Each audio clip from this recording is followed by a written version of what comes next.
Okay. Yeah. Actually, yeah. Are you getting an award? Yeah.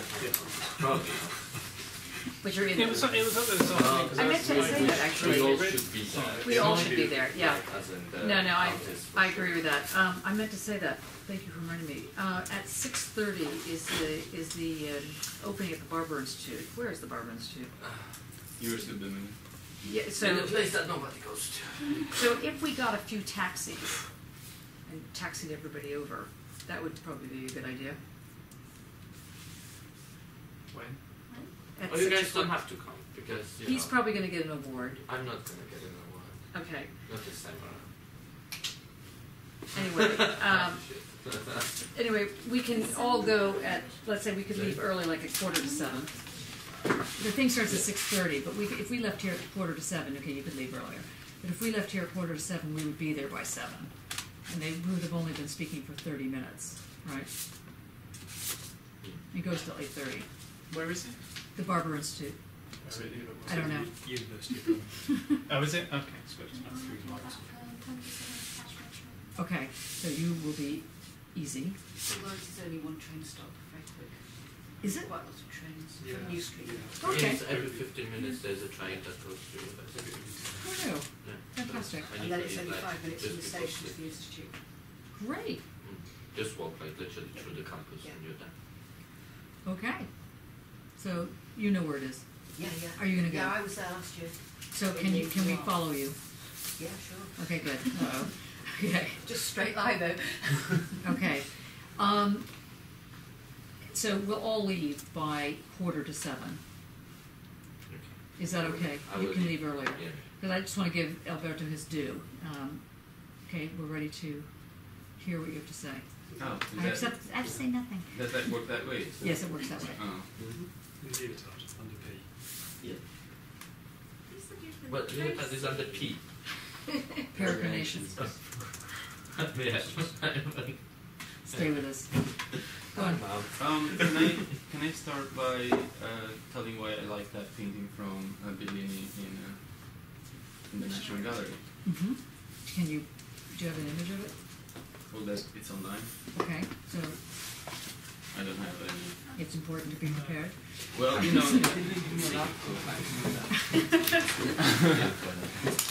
Not an argument. Okay. Well, we wouldn't have, most people would have looked at the image beforehand because Okay. it's an email. But I think we'll be clear if we look at it. Yeah. Yeah, Can we use that Of big course. monitor? Yeah, we can plug it in and see it on there. But that might take time. We have time. I mean, why don't you start talking and I will. Good try though, Alberto.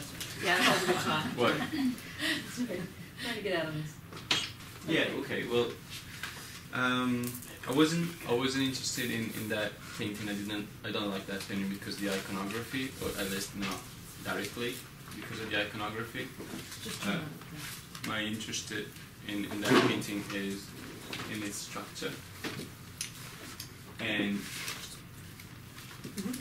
I think the concept of interference is a useful concept in this case, because what you have in that image, you have something, a static scene pretty much, especially the Holy Mary and the child, they're just static.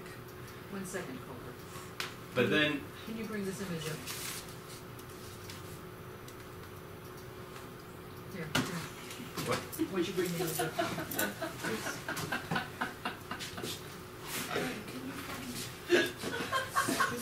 What happened? I was trying to steal this. It didn't work. I'm still trying to find Peregrinations. Jakob's trying to steal my notes. No, it's not on the Dropbox, it's on my own. It's not in there, is it? Ah. So if you go to... It's definitely there. Well, it's on mine. Do you know, I don't know whether for I've some reason downloaded it's just everything. refreshing. When did you download it? Because I put it up last. It was on Monday. I can give it to you. Okay, I realize that Alberto is the first guinea pig for this, but in the future, please have all this up and running. everything we've talked about. Try other cube, but not in view. Not a leotard. I didn't realise it had only just been down a version, which is why I read it. It's been here a week. It's been here for about a week. Yeah, but I didn't. I keep some on my memory stick and not in my Dropbox because my Dropbox is full. Can you see it? Okay. It's just that I wouldn't be able to see it in the way I For would some like reason to. that's not coming on to there. Okay, I'm not sure if you can really see it the way I would like you to see it, but Okay, everybody take a look at this. so interference. Why do I speak about interference? I think it's this painting uses interference in a structured way, in the sense that you have here this element, this triangle, that you don't see the basis of, which is an alien element in relationship with what's behind, with the background. So you have, like, first of all, these two things, and that's the first interference. And then I say that this is alien because of these bright colors, but also because, as I said, you don't see the point where this person is standing. It's just an abstract shape that somehow is in this landscape. That could be even a flat background, probably, from here. Then, the funny thing is that within this triangle, you also have an interference, which is how soft are the tones of the skin of the flesh, and how hard and metallic are the clothes. So those tones they do bridge what's behind, but then the most of this triangle is really hard and crisp.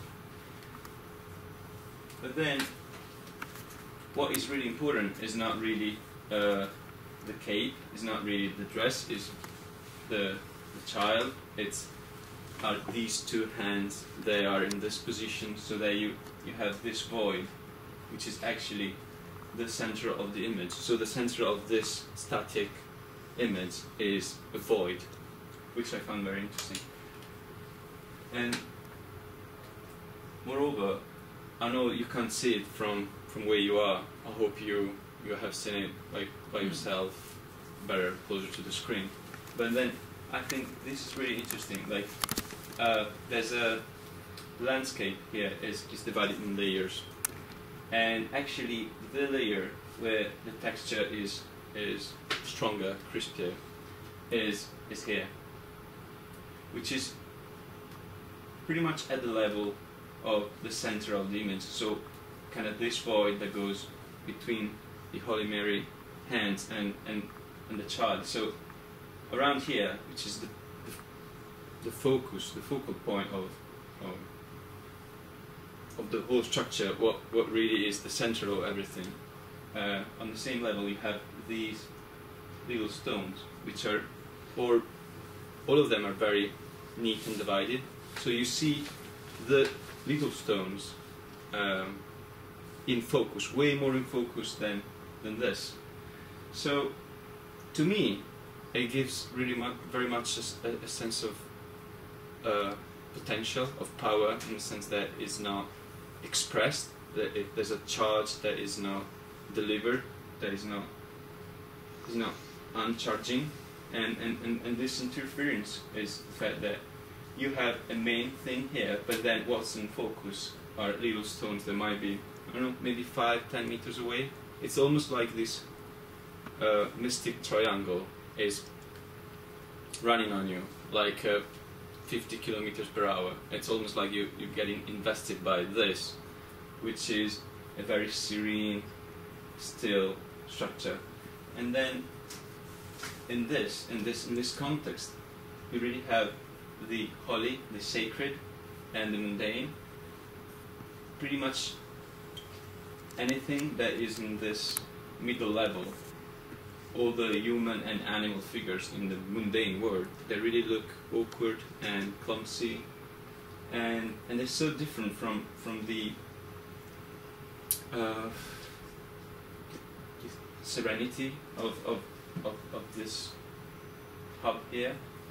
So I think that somehow this painting that has got probably a complex iconography behind, and probably was meant to be mostly something that was a text somehow, manages to express a sense of power, of potential, and of sacred in its structure because of its own language, not because it's talking about something that is religious, not because it's talking about something that it's got a holy content, but because its own structure, this interference between the parts creates this potential, charges this battery that will not find a discharge. There's no action to discharge. So probably the only thing that looks like moving are these clouds here. So somehow you can imagine these clouds moving, but there's no action, there's no narrativity. It's all packed in the language of the thing. So yeah. Can we ask questions? No, Why do you actually use stay the word there, Roberta. interference? Why they use interference? It's because The word interference. because it's Difference to it. I could say a difference in potential, to use a kind of metaphor for, like, to go back to how a pile, a battery works, like the fact that you have a Oh yeah, okay. Like positive and negative. positive and negative, that kind of thing. Yeah. But that would be too reductive. In this case, you don't have necessarily something that is charged and something that is uncharged, and then you have the possibility of this going through. You really have this friction between the two elements, or many elements, and none of them has the power. The power recedes into their relationship. So that's why I talk about interference. Like, if you take away the background, it becomes a rock. It becomes a piece of metal with this that is like having some fruits. I don't know. It dies. So all the power, all the I use the word interference because I think this works like a visual trap. So you have in a trap you have always more than one element. No trap would work just by saying I'm a trap. Just get into, you know. You always need to have at least one element for a trap to work. And I think in this case you really have a visual trap, a structure that So what do you actually think it's trapping? what I think is trapping is the fact that you have here this big triangle that is in the center and is more colorful. So for this very basic formal reason, you can't think that this is not the main character, that this is not the main thing. But actually the focus is on the background, on this totally useless, on a narrative level, piece of landscape. Like these very defined pieces of stones, they're really not necessary. This is not the Madonna of the stones. This is the Madonna of the meadow, and it's called that way just because it's in the nature. But then the fact that is on focus and the child is not as much on focus as those stones, that is a trap, because you have this interference between looking at what is the most important thing on a conceptual level and looking at those things that are the crispier and the most defined in detail on a visual level. So do you have an explanation of why that trap has been created? I think there was a chance, because by seeing other works from him, I can't really see this pattern going on in other works, and I don't think he was this much aware of that. I just think that he comes from Giovanni Bellini. He's a very peculiar character because he comes from a family of painters, so he's burdened with the heritage of Gothic paintings and with icons as well, because he comes from Venice, which at the time when he was young, that was not really the most advanced city in Italy about Renaissance development and sort of things. When he was 30, 35, he was just sort of a bad copy of Mantegna, who married his sister. But eventually, what I like of his character is that he never stopped evolving his work, and eventually he came up doing this sort of things when he was 70 or 80. So he really revolutionized his work towards all his career. And so what we have here is something here that really works like almost like Leonardo Renaissance sfumato painting, whereas these details in the background, they are inherited of the Gothic painting, where you were analyzing all the different elements, and you were able to tell that that piece of grass actually is that particular weed, and it's not nothing else. You know, you could tell as it was like a scientific, pro-scientific book. But so I don't think he was aware of that. But the thing is that it really speaks to me. It's almost like and in fact, the first time I saw this image, it was in a book. It wasn't even the real one, and I was struck by this interference. And then when I saw it real, it was mind blowing in the strict sense, because I spent timeless minutes by looking at this and getting trapped into this structure.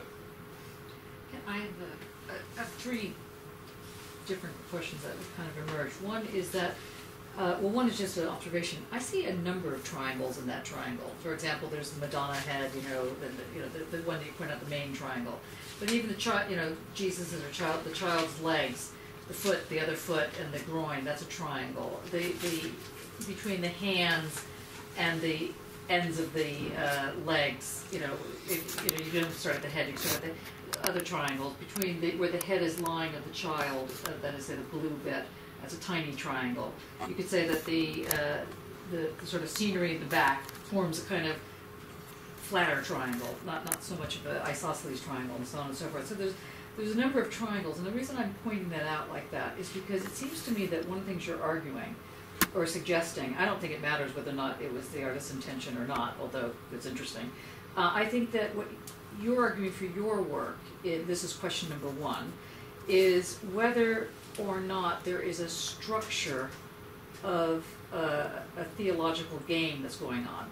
That in other words, not just the content, that it's Madonna and so on, but there is something that is an ontological given. That is, say, or to use the Heideggerian phrase, ontotheologic move that's going on. Now, if you remember, so that's question number one: is it an ontotheologic move? And in terms of that question, I guess a sub-question to that question is, with Heidegger, we know that he sets us up because he's trying to come up with groundless grounds. He's trying to come up with a way of thinking about meaning that pulls things together and at the same time keeps them apart. So his notion of interference, to the degree to which it is what you're talking about here, is this A equals A. Comes in, doesn't come in. It's both in focus and is pushed aside. It's like, somehow it creates something that allows for a stickiness to happen. So I guess my second, or my sub-question to the first question is, the first question being ontotheologic, is this expressing an ontotheologic move, A? B, is this move, this ontotheologic move, if it is an ontotheologic move, is it a surface that we're actually looking at? Because this is the kind of thing that Heidegger was getting at. Oh, something weird. That the surface itself creates some kind of seduction, so that because it seems to me this notion of the trap, it acts as a trap because it can seduce. It seduces because it can pull one in. So the whole idea of Dasein, pulling a little entity toward itself, it's doing this sort of seduction. Now, that to me is erotic then. There's an erotic, maybe I'm just being too simplistic, but there's an erotic level to seduction. And there's an erotic ecstatic connectedness to religion, or not to religion as religion, but to this ontotheologic. So the second part of that question is, when you're thinking about the trap and the thing that creates the interference, how does the sexual or the erotic seduce? How come it works? It does work as a seduction. How come? Is it the colors? Is it because of the different triangles? Is it because one's expecting to have the foreground more clear, but the background is in fact clear? You know, what's the thing that's causing this? Well, I think your gesture is a bit of an answer, because it's a push and pull. And so what's the push and pull? That's my question. The push and pull is that. Is it the focus that's the push and pull? It's on the one hand, one agent is the focus. On the other hand, one other agent is the colors, meaning like the chromatic thing, that when you have a saturated color that comes forward, when you have a desaturated one, doesn't have the strength to take space by itself as much as the saturated one. So, and then also there's of course a matter of shape, because this is pretty much the same shape of the Michelangelo Pietas, this sort of flame in the pyramid, which is Michelangelo. So there's a lot of, so the interference is also a reference. It's referencing different genres. It's referencing different times. Is that possible? Is that? It is a reference for us, but, and because of course we all live in culture, which is our broth. But this probably, I don't know if this was made before or after Michelangelo Pietas. Anyway, it was something that before, right? About the triangles. You know, triangle is a very, very basic shape, so you can find triangles pretty much everywhere. It's impossible not to find a triangle if you're looking for one. Actually, definitely this is not something that he was aware of, but to me, this core reminds me of the yin and the yang, or the Pepsi logo, if you like. You have sort of a circle as well, yeah, and then you have this two things going on. So you have this static stillness, this thing, but it is static because there's no action, but then you have movement, lots of almost sort of frozen Tai Chi movement going on, that you don't see the movement, but you can imagine, you're free to give action to that. But of course the red is the blood of the hymen, the blood of the cross, the blood of death, the blood of life, and so on and so forth, and that's also seduction. Well, so, and the red is inside. Yeah, so and the blue is, yeah. So and the blue is covering it. So you have this sort of skin, and then you have another thing. But then you call that red, and it is red if you want to say it. But if you analyze the color, it's a very, very pale color here. It's very dark here. So yeah, no, I'm not. I mean, because the same thing you say about blue or the other colors as well. I just wanted to point out that his way of using color, it was already a modern way. It was already an optical one. He never used colors in those gones that were breaking the atmosphere. In fact, it was tradition to use the yellow for St. Peter's, and he was the first one. Not using yellow because yellow was too bright, but using kind of lower, less saturated colors, more towards mustard kind of color, kind of brownish. So I'm just trying to get that image next to your work, because you're gonna pull from that image a couple of lessons, let's say, a couple of positions. One is that there's this thing that you're saying called interference, which I'm thinking really is the gerund form of the ontotheological.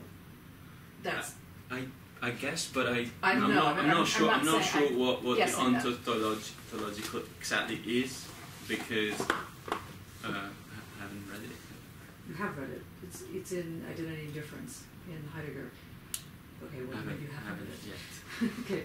Okay. Does anybody want to give a thumbnail about that? Lauren, can you give it a? Well, I think the ontological was the thing we sort of get rid of. Well, Heidegger Like to brings it to in. the representation.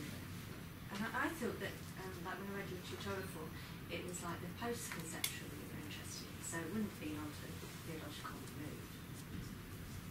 Well, how do you understand it in Heidegger? Well, I thought he was sort of projecting me onto theological, but I'm a bit rusty on that. I'm rusty, I can't remember it. Has anybody read it recently? I'd say the lowest is the highest, or the highest is the lowest. Yes. Or it's like a God's eye view. The God, yes. And it's on the way to an aesthetic because aesthetics is processual, I just claim. So all that going on the way to an aesthetic. What interests me, I think, all I'd ask really about what's missing. You said at the beginning that the symbol, or the semiotic, or the understanding of the symbol is what The iconography. we don't understand. The iconography, yeah. So the literal is no longer there, let's say. You can't read it like a letter. It's not immediate in that sense. So it's lost the sense of immediacy. But the immediacy that you're talking about is of a sensual nature, which is a different kind of immediacy, let's say. Yeah, it's like I'm attuned with this language, not with the words of the language. Yeah. So it's a matter of the grain of this, or like the material. So when I look at this, I don't try to read the information, but it's the sheer language, and let's say the space that there are gaps between those stones in the background, those clouds that go on the child. There are lots of gaps, but at the same time, those gaps are also sort of are collapsing as well, because this is also a flat painting, and in those gaps, I find myself in. So I tumble into these gaps, and I dwell that empty space, so that of course I will always know that that is a painting, that is an otherness, but at the same time I really, not all the time I saw this painting in real life, this works, but those times that work, I'm in a state of sacred. Like the funny thing is that I'm looking at something, and I don't believe in the Holy Mary. I don't believe in God, but I live the holy. I live the sacred in that moment, and I'm really proud of that. So that makes a lot of sense to me. I mean, what I'm trying to get you to think through, or I think Mark may be doing this as well. You use the term language. Now, I think it's an economy. The reason I try and steer away from the word language is because language already brings in conceptual moves that I don't think you want to be bringing in, but maybe I'm wrong.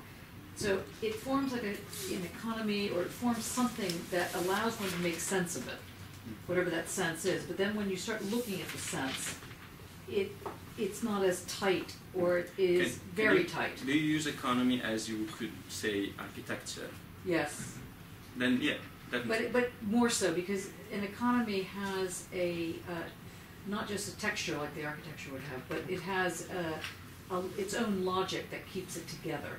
It keeps it cohesive. But so architecture needs the logic, otherwise it would just crumble down. Well, yeah, but the difference is that architecture is, with economy, put it slightly differently, economy is specifically managing the term surface in a way that architecture is dealing inside, outsides, frames, so on and so forth. So when leans over to this term called economy, especially the way Lyotard's using it in his libidinal economy, is that you have this way in which something gets manifested. In this case, it's the sacred sexual is happening, because there's the sacred sexual is bringing you in, and it's a move that's happening. It's not just because of this Mary and Jesus figure, although that's sort of big clue in case you've missed it, in case you don't know what you're feeling.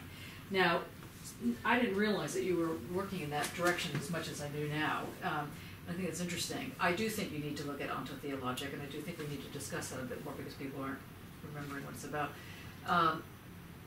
But also I think you need to look at Bataille and his notion of sacred and profane, because he has a whole section around the ecstaticness of religion, and by which he is talking about its structure, not its content as such, although you can't really get away from content in a certain sense. But the reason I am asking you all this is because, do you have a slide of your own images?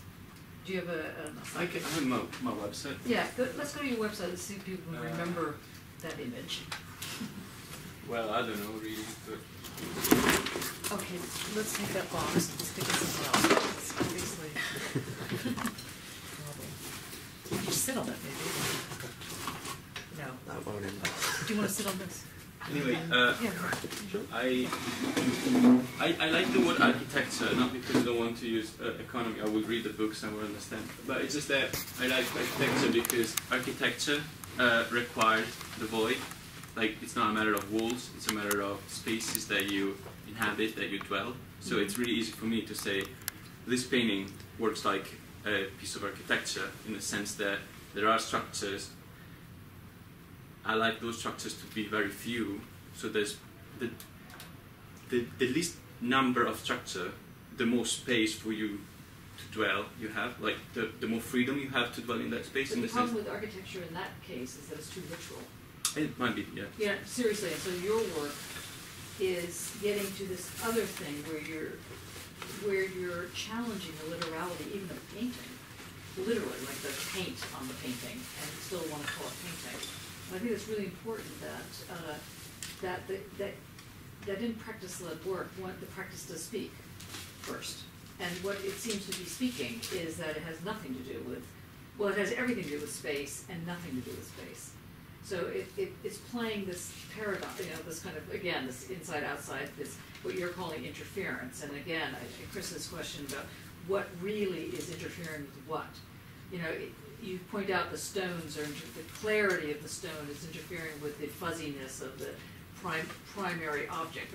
But really, what's being interfered with is the very conception of the space, of how one understands the temporal world, and so that this is so there's qualities that are being interfered with, and they're being interfered with sexually, like literally the term interference it has the sexual connotations to it, and I think that's really important about your work, because your work is very sexual, and it is very sexual because one is drawn into it.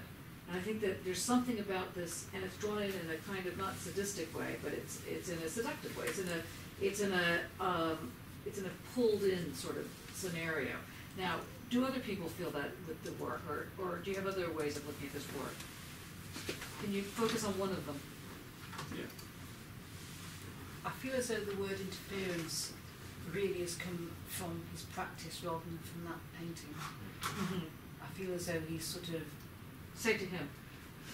Have you seen the? Yeah, I've been upstairs. No, I mean, have you seen the painting, like the one from Giovanni Bellini from close up? Have you seen? Well, only on my computer, not in real life. No, okay, right, but Yeah. still you can see it. Yeah. Okay. But I sort of feel as though you're using that word interference like with hindsight rather than your original viewing of that painting. I'm not saying that's wrong. I'm just sort of saying that I think that means that you need to use it slightly more carefully when you're describing the painting.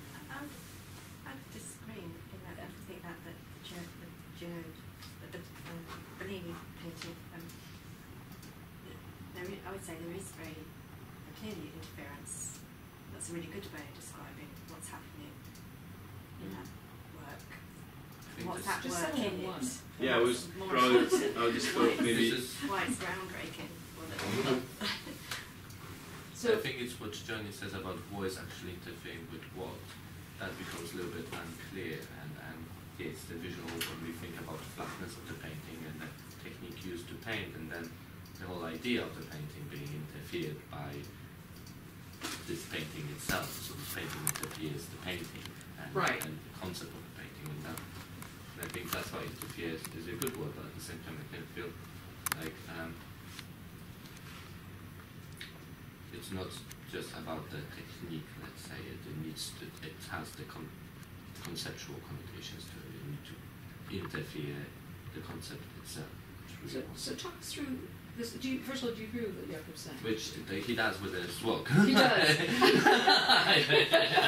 I'm not saying he doesn't do it. It's just it kind of goes without like if for example I know because I know your work and I see the painting you shown and I understand where that comes from because I saw your work and I can see why the word interferes is in it and why it's used, why you use it. And But I don't. I mean, Yeah. I do, but I'm just being provocative. So now walk us through this one. why, okay. Yeah, what's interfering with what? Oh yeah, take it off. Just unplug it. Because we're gonna boil. Yeah, well, first of all, we want to be here. We don't want to go to the studio, so we're gonna see. No, we can go to the studio. Can we? Yeah. It will be, it will be easy to talk about interference by Are looking we at all, something. Are we all okay about remembering the other image, or shall we take a laptop so we can put it next to the image? Someone grab a laptop. Someone, we could go up there for a bit and then come back down. No, we're going to stay in one spot, so we'll go upstairs now. Okay? Yeah, it's just Yeah. that I think, Let's do it. by looking at the image here, Yeah. you really need to remember how it is, right? Because Okay, let's go. it lacks a flash. Okay. Good. I like that. Yeah.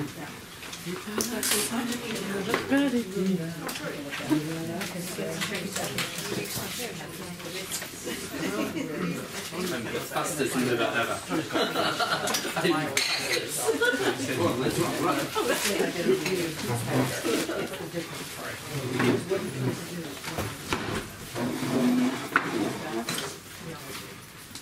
There is an argument that he doesn't know the fact that failed.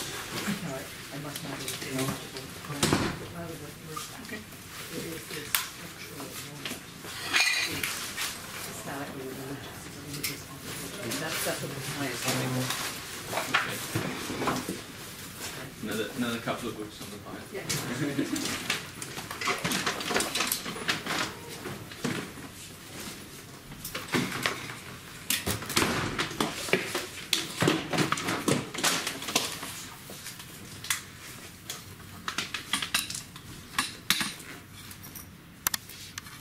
Does anybody come in here then, or can we leave laptops in here? The tape.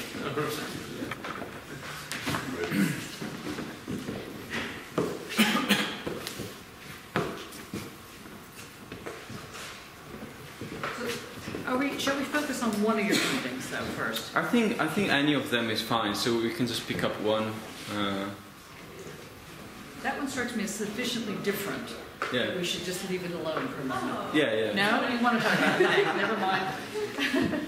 Okay, Lauren, your turn. Okay, can I talk about this then? Yeah, go First of all, yeah.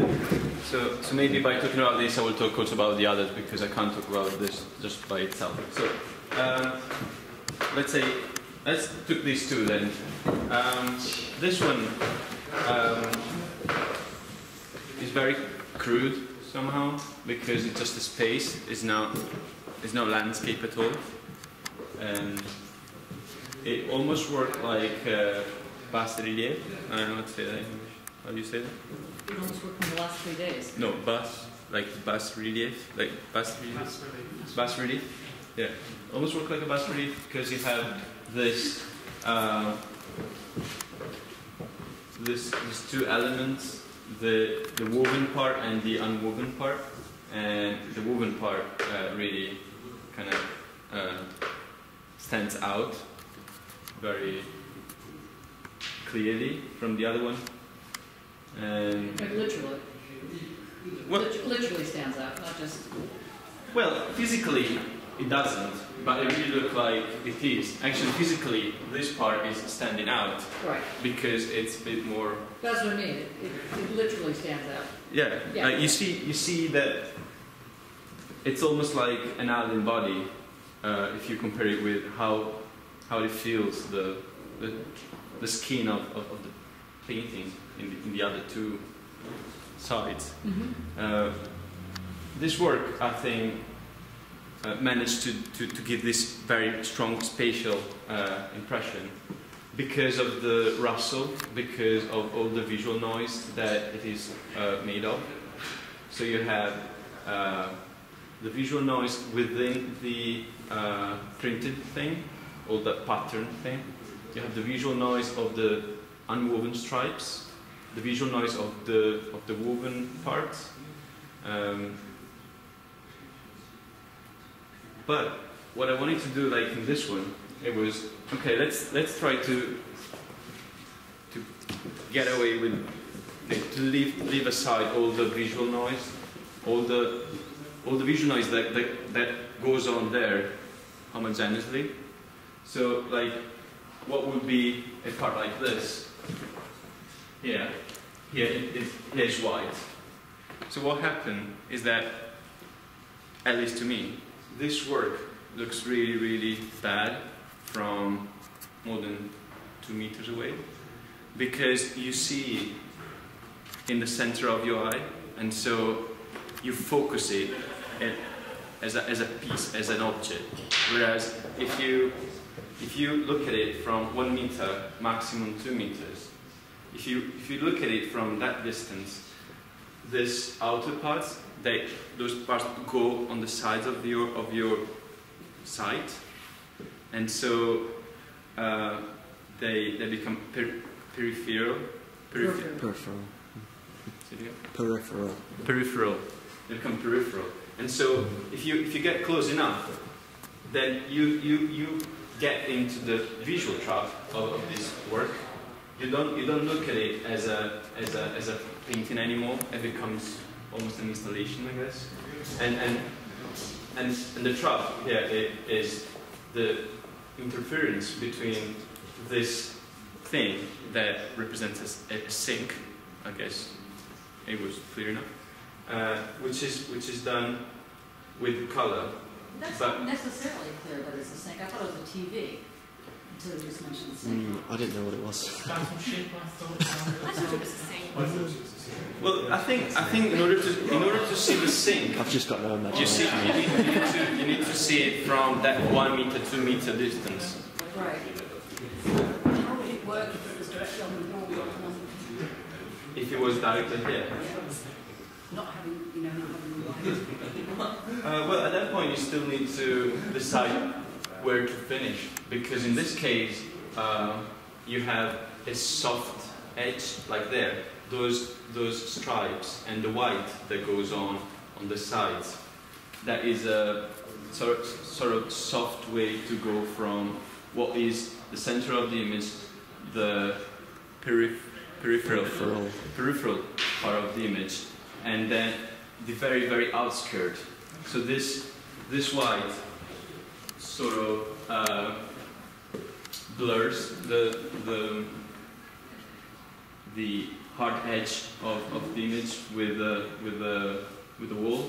So I think that works well in the sense to create an emergence, almost something that is a bit more atmospheric, or something that is not just a single sharp piece of art that is in a mundane gallery space. So yeah, I could probably try to work directly on the gallery space. That is an option. But then in that case, I think I would risk to get too much into scenography, whereas here I kind of engage with scenography. Like, I think it's more interesting the fact that here it's not totally a painting, it's not totally scenography, it's a bit in the threshold. So, but You have deliberately brought back a very hard framing. Can you say louder?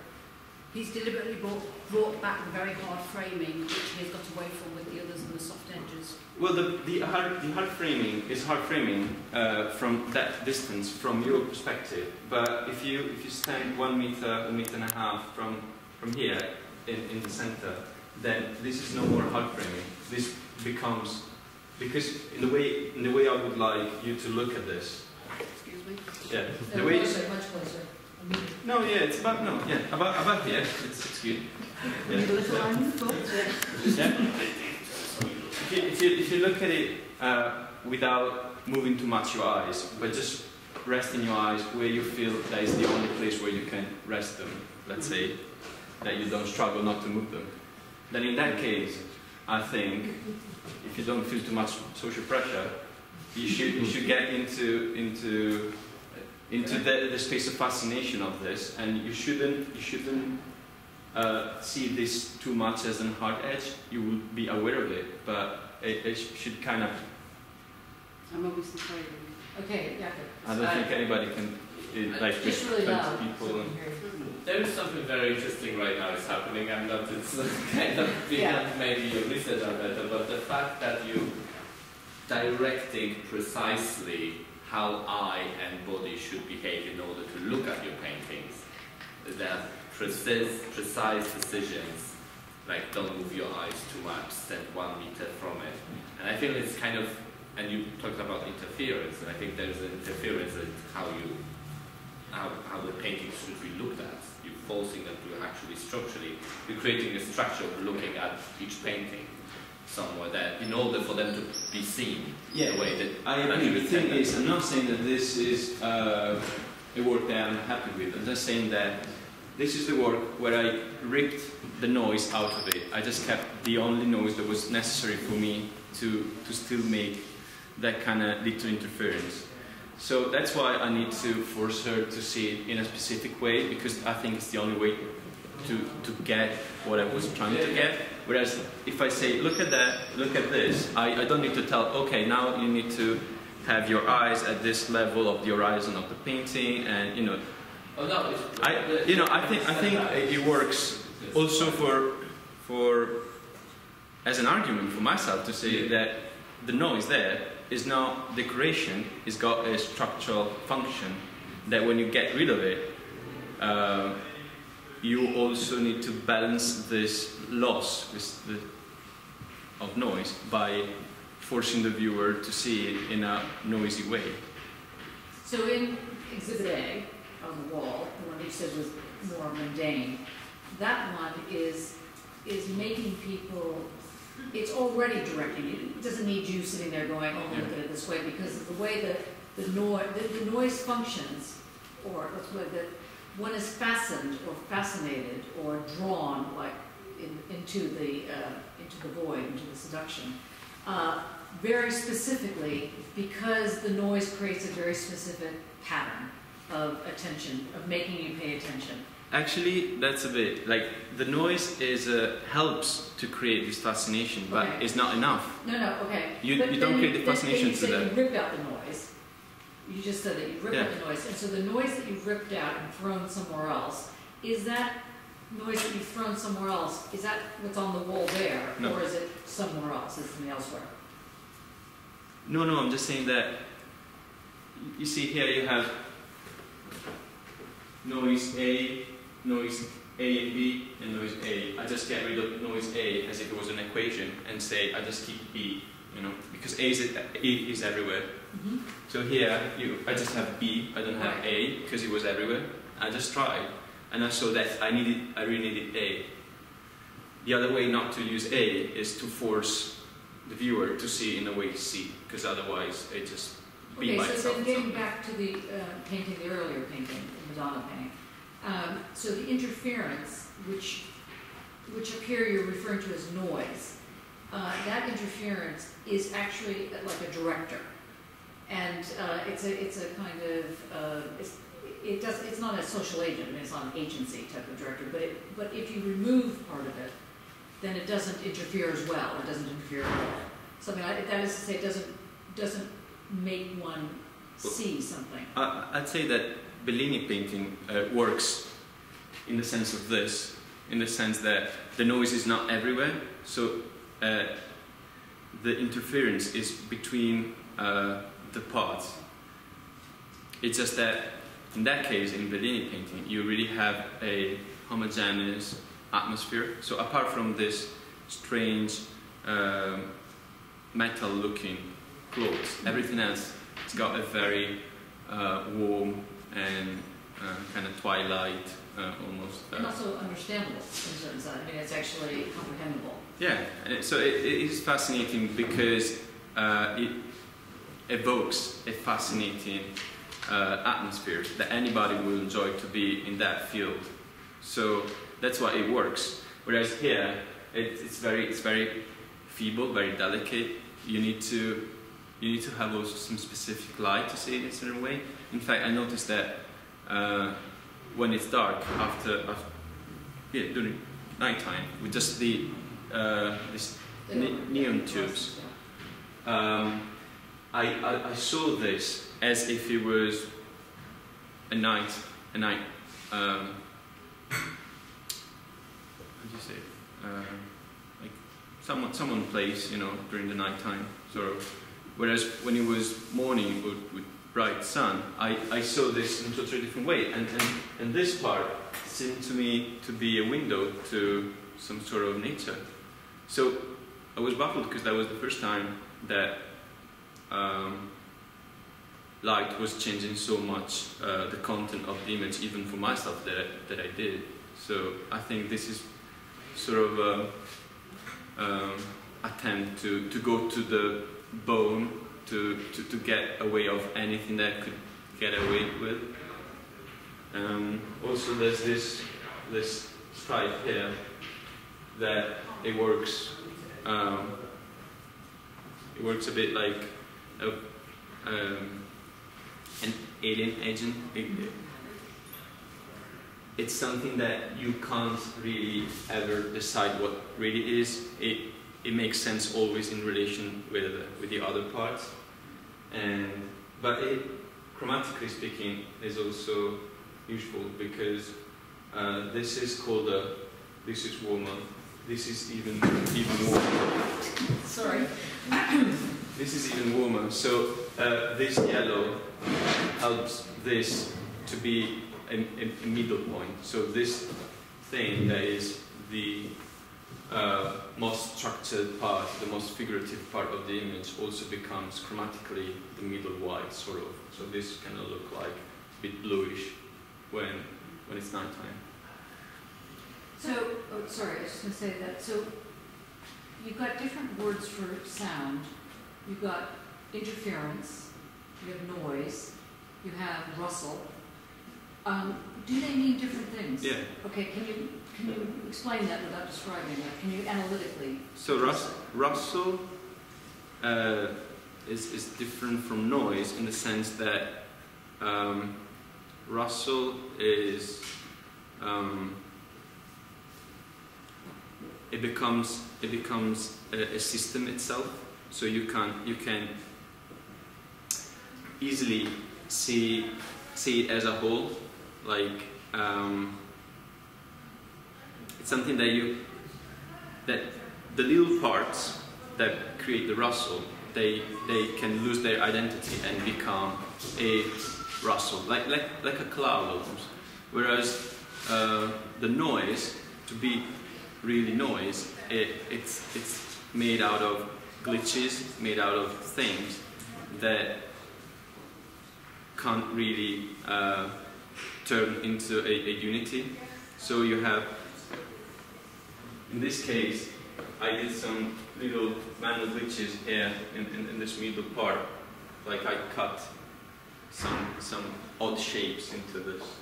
And this was meant to be a noise, in the sense that I didn't want people to see this like another sort of unity. I wanted to disrupt the rustle. There was this this pattern, this geometrically repeated homogeneous pattern. I wanted to destroy this uniformity and create some little alteration. And so that is a noise and this is a rustle. Interference is is not the rustle, it's not the noise. Interference is the relationship between two elements that maintain their identity, and yet they manage to create a third thing. But by doing that, they still remain also themselves. But that's why I said earlier that this seemed almost textbook Heidegger.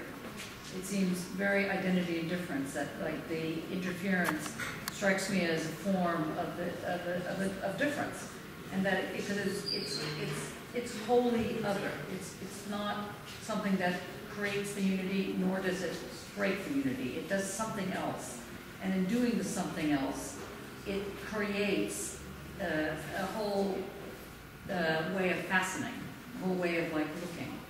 And to me, that's precisely why Heidegger, that's one reason why Heidegger, I'm not saying that you do this, but that Heidegger moves to the ontotheological, because he's saying that when you really think about art as a poiesis, as a process, that in so doing, what happens is that there's an aesthetic moment that has to pop, has to go, and that pop creates the ground, and he can't get away from it. That's why he wants to get away from the ontotheological, but he doesn't get away from it, which is what you were reading about, which you remember.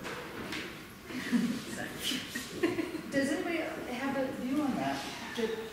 Mark? I'm taken by this one. And this one's the slow burner that's coming.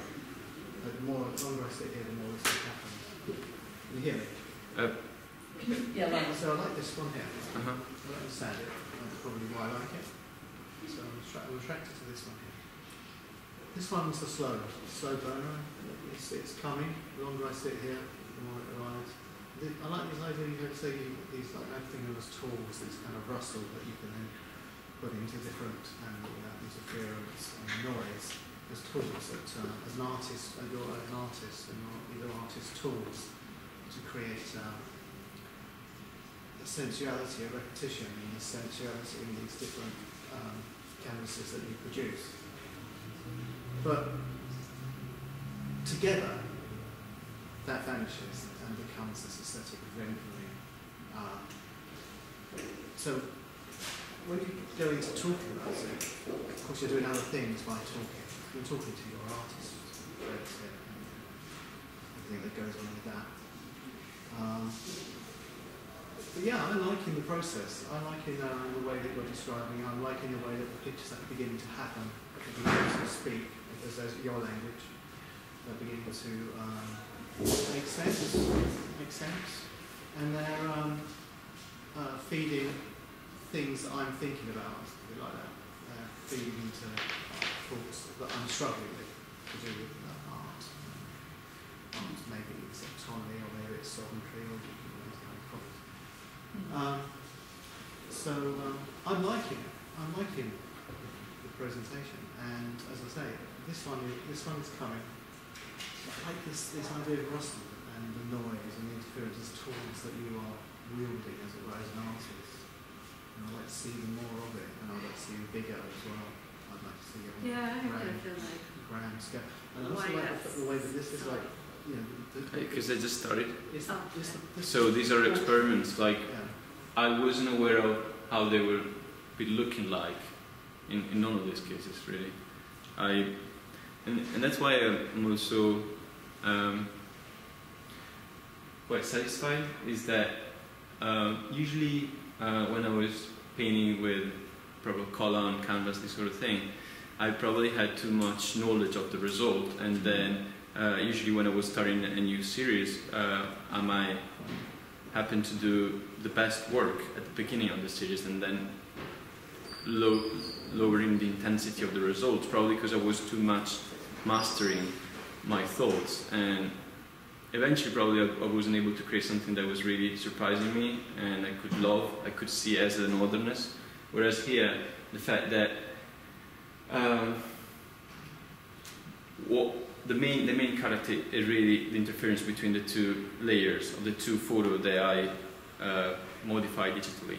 So it means that sometimes it's not about the color you have in neither of the two. It's not about the thing you have in neither of the two. It's just about the relationship between the two that creates, that makes that bit standing out or going backwards. It depends. Like sometimes I need to mind if that part in one image is very dark and the other one is very light. In that case, I will create a very strong clash. I need to be sure that that clash works towards creating the space I want, and it's not going backwards, destroying the space.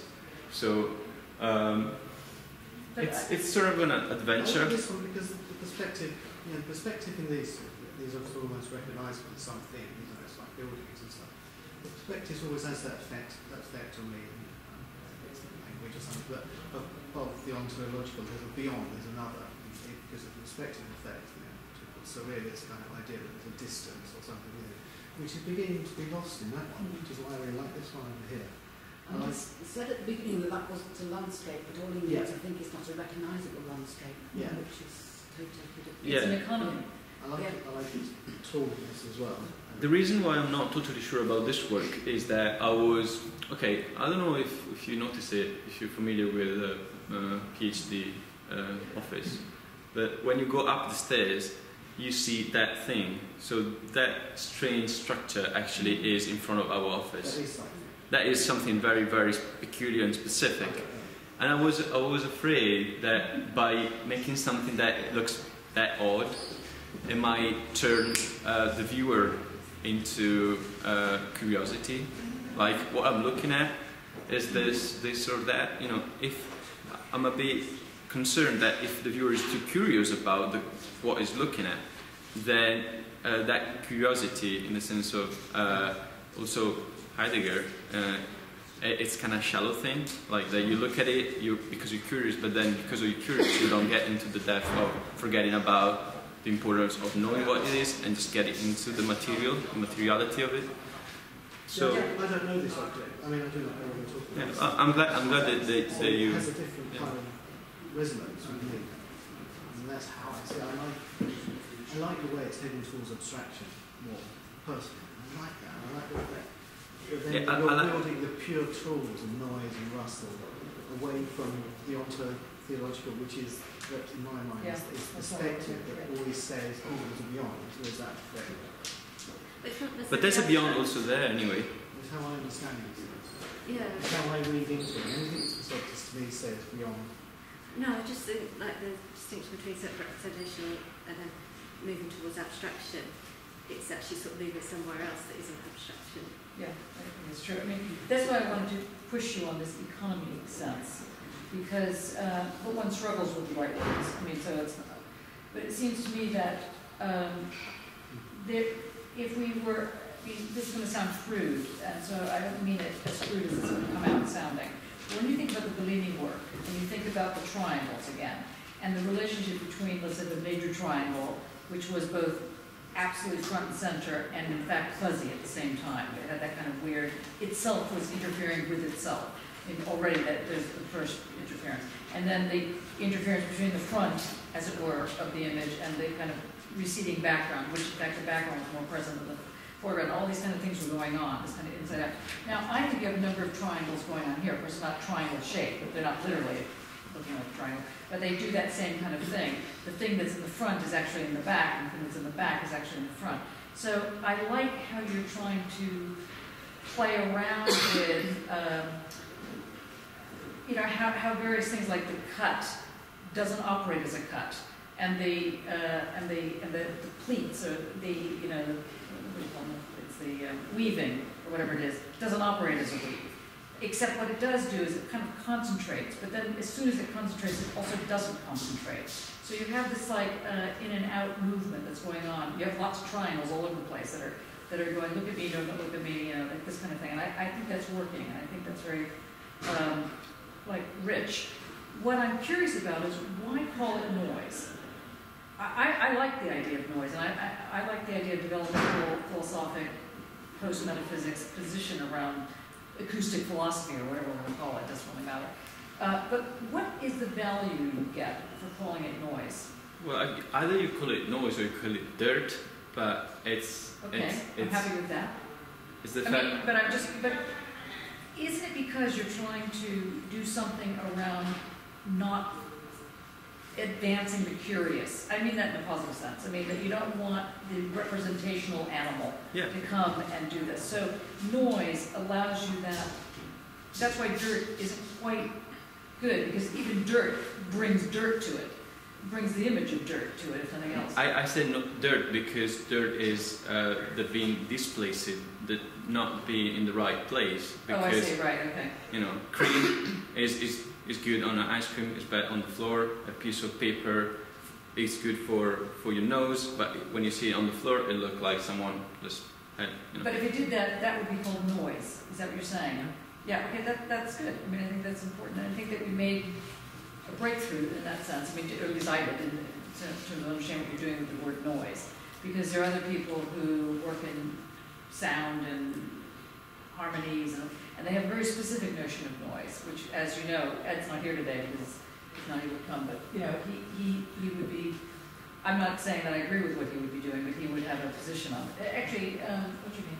Guy, what's your view as someone who works specifically as a sound artist, or as an artist whose tool is sound? Yeah, I agree with that notion of noise in that sense that it's a displacement. But also, I guess for my work it also has something similar in the sense that it allows this tension or something to come up from something which is unrecognizable, which would be that sort of noise, for example. Then in this noise there are so many different things that's happening in the texture, in sound, and it's much. That's why I'm relating to that work so much in that sense, because it can be read from so many different places, and I can just focus on one thing and do the whole thing, and then I can look at everything to still resonate. In that sense, I feel it's all. In that sense, the structure between what is noise and what is not noise is much more complex in here, and I'm drawn much more to that kind of noise. Well, this work in particular, I think, is a bit tricky because I think the main core of this work is the fact that you have this shadow, which is represented, but this place with all the shadows that are not represented, they are actual shadows, and so it represents a cut in the sense that actually when you go up those stairs and you see it's weird, like you have this protruding part of architecture and this strange structure that doesn't make really any sense, and so here it's a bit a trick, I think, the play between the representation of the cut, the representation of the shadow that comes from the cut, and the real actual ones. So again, this is, and then we'll go to Dane. But this is, I'm just trying to get you to think also parallel structure, not to apply concepts to something or to have it be expressed by an image, but to think of them in parallel. Which is that this is exactly what Lyotard is speaking about in his first figure. That in his work, it's how the sort of the non-figural figures, or how the discursive makes something else work. And so he develops words like the differand and out of difference. So it's not, so noise becomes like his differand, the way you're using it. So it's not just that it's out of place, but that it's out of placeness makes a place take place, makes a shape take place. Dane, is that what you were going to say? No, I was going to make a remark on noise. I was thinking how analog noise interference comes as something which sort of gets in the way of accessing an image, and with digital, any sort of noise in that sense sort of disappears. Instead you get glitches or missing fragments. But I think with this you get with this work, it's sort of neither of them. You're looking at the way in which things are sort of shifted spatially somehow, and that there's nothing missing. But still there's an element shifting both the interference and the image together in a way, I suppose, economising the two in a way. I think it really shifts the idea of noise away from just getting in the way or as something that's imperfect, and if you bring that into a sort of a digital sense, you really start to shift things around. Well, yeah. So you're saying that this has to do more with the analogical rather than the digital noise? I think it's neither, to be honest. I mean, it's definitely a move away from the analog concept of noise as being just imperfections. It's not, again, like you say, it's not dirt in that sense. Well, the noise is the material with which I construct anything, and it's like, as in the case of Indian classical music, for instance, you have this tone, which is the sort of a layer from which all the notes and things are coming up and turning back to. So in that sense, it's a drone.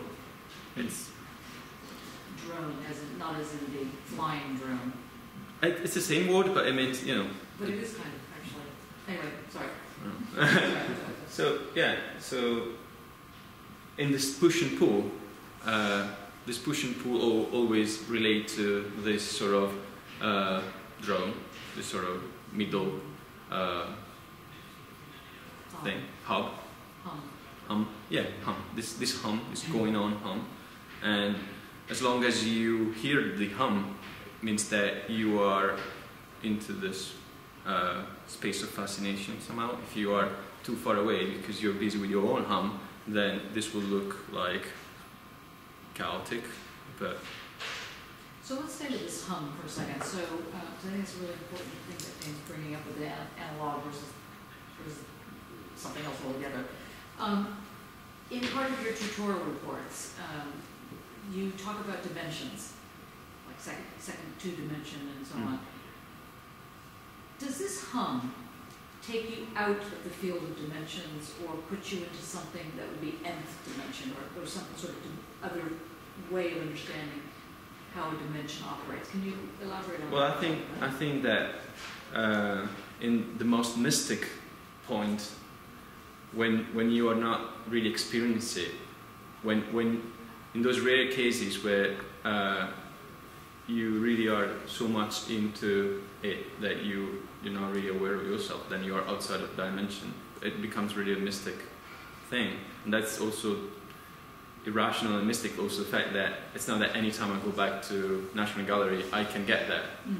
It's something that happens sometimes, might never happen again, you know. But yeah, somehow some years ago, like when I just started studying painting, I thought that it was something I could manage to achieve at any exhibition, and I got disappointed because I thought that was the way. That is looking at a painting, you know. That is what you should get by looking at a painting. This is static. This sort of thing. Yeah. Doesn't happen all the time, and I think that the more you know about painting, somehow probably the more expert you are, probably the least easy it is to get outside from your interest of it. So the elephant in the room here is the fact that all of these things are referred to as a painting. I mean things, all the pieces of work are referred to as a painting. Does anybody have a question about that, or? One question is mysticism. Is that kind of a loneliness that you feel? Is that what you're saying? Mysticism? You're alone to be alone, or something like this? In front of the work, when you say you get outside, or yourself, or something. This is what sort of, is this something similar? Is this good to describe it somehow? To be alone. To be alone. You're alone in front of the painting. What do you mean by the mysticism? I mean that you're not alone in the sense that you're not, in the sense that you are outside from the continuous of your life. Like that thing that might happen for a short while after coitum, maybe that thing that you're not going anywhere, not thinking about doing anything, but still you're not sleeping. But it's something that, because usually, you know, we're always into the stream of our thoughts, sort of. This is kind of a possibility for a trap, for a timeless moment where you might. So like with the orgasm, that's what you're talking about, right? Yeah. So with the orgasm, that moment of climax, or maybe the moment right after climax, I think after, because yeah. a climax, you know, it will last for a while. It's not something. And probably you're also experiencing it. Probably, I don't know, maybe. No, but wherever it is that one loses oneself, either, yeah. You know, in the various acts or after the act or whatever. Yeah. The reason I'm focusing on that with you is that that way of losing oneself, that, you know, the French is a little death, the orgasm is a little death, and so on and so on. To me, that is part of what your argument is around A, the triangles and interference, and B, what you understand or what you're arguing is is a kind of core aspect of painting. And that's why I think you're arguing that these are paintings. Yeah, because they're not objects, because somehow you can't frame them in a way that you can say, I understand. So does anybody think that they are not paintings or are something else? Do they have to have a description? Yes. Well, I want to stick with this notion of painting because a lot of people in this room refer to yourself as a painter. Maybe nobody does, but I know one person does. That's the person we're working on today. And I think that that's important, not to shy away from these kind of ways of describing oneself or describing the work. I mean, this is being put forward as a painting. It's not being put forward as anything else. So, I mean, it could be other things, but I'm just saying. But I couldn't think about anything really. If you have any ideas, then we can discuss. But I can't really say this is anything else. I can't. What else should that be? I suppose like with this, I read the touches, and obviously it's like seems to be like really close to the. Yeah. I would think that this was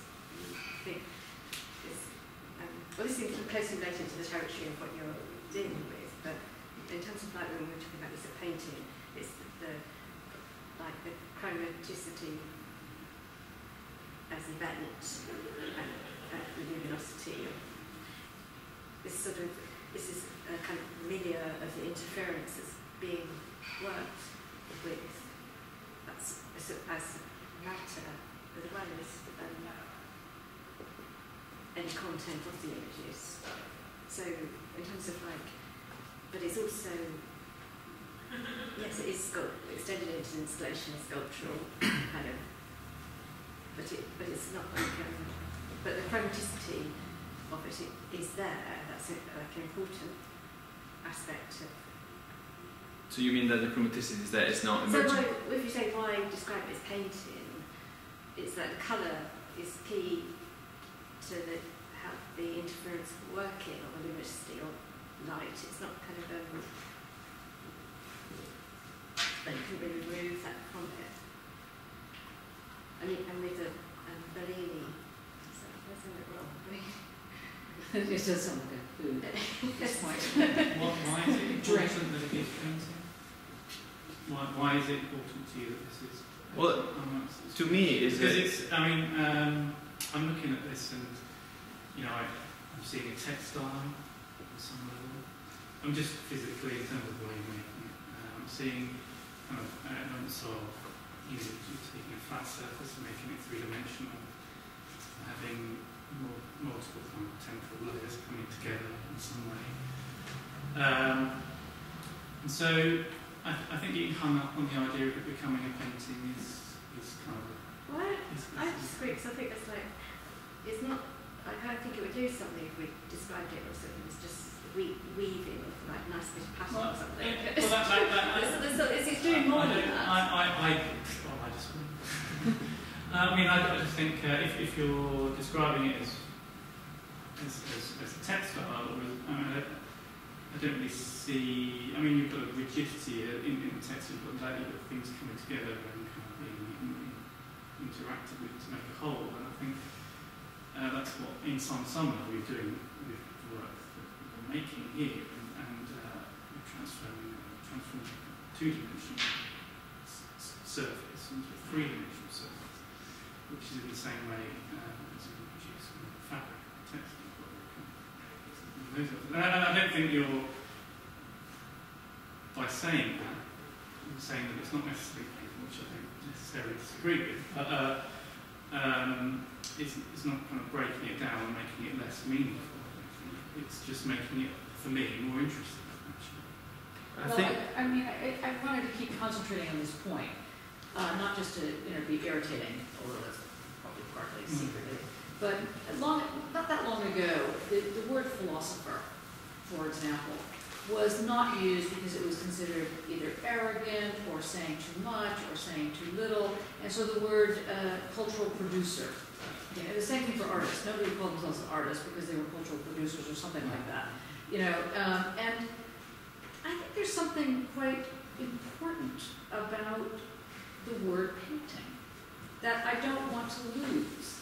Just like I didn't want to lose the word, philosophy or art in the word cultural producer, that kind of thing. So that's why I wanted, because I know that somewhere in there you know why this is a painting. I think one answer would be, well, maybe because. I'm only contextualist, is that I have lots of friends who text stuff. They kind of different. Tolly man, who's pretty well known. She does a lot of weavings, does installations, and her obsession is that her work be accepted as painting. Who's accepted in a Tolly man. Oh yeah. And so she's grounded within kind of a craft and a textile background. And I think you're right to hold on to that word painting because it's something that means something very kind of particular and kind of has a kind of weight to it that perhaps if you were dealing within. I think the key is representation in the sense that painting etymologically probably means to fake, from pingere, fingere, which is to fake pretty much. That's how I say it in English. But also to represent is to. If a lawyer represents you, it's not yourself.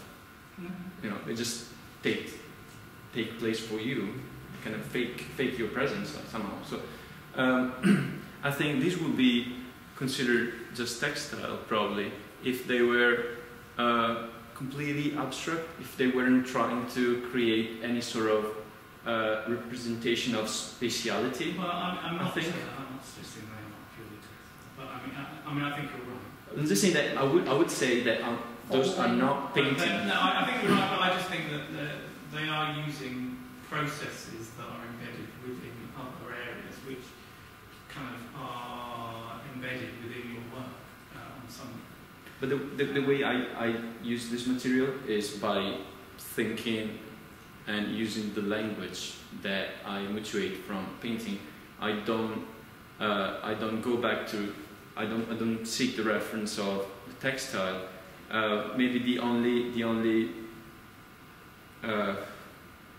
in between. But on some level, with that is what you're making. It's a bringing together of strands. Yeah, but it's a bit like if you were playing music. Representation is the key kind of thing that leads you into it. It kind of becomes the image. But what you're applying is kind of is a process, which is in a sense the text. Stuart, what do you think? Yeah, it's free forming. That last comment belongs to intention, sure, isn't it? So they're found intention solutions. Well, absolutely. Yeah. Is painting sort of has a boundary, so like the framing sort of I think it was earlier with the fact that it has a gravitas. I think there's something. But the gravitas comes from the framing as well, because if there's no framing, then it becomes an atmosphere. It becomes an environment. But even the atmosphere, as we know, frames. You know, so it's a different form of there's framing, there's end framing, there's there's different forms of this way in which the. Of course, everything's got a frame, but just saying that a frame that you can frame sort of for yourself. It's something that you can. But then you were saying on this. In fact, this one I'm not sure if it's a painting. This is the only sort of painting. Let's say. I'm sure that those are painting, although I didn't use paint. This one I did use paint. I'm not sure if it is painting because it requires too much things from the viewer. The viewer needs to be in a specific place. At that point, it almost is a installation, and this almost becomes a scenography. So it has to do with the trompe somehow. So I think this is a sort of trompe, as I wrote in the form for tomorrow's tutorial. This is a counter trompe in the sense that it trumps the other eye, not the eye usually a trompe would like to trump, which is the analytical one, which is like what I'm looking at. This is just trying to attune the viewer. So it has to do with the trompe somehow.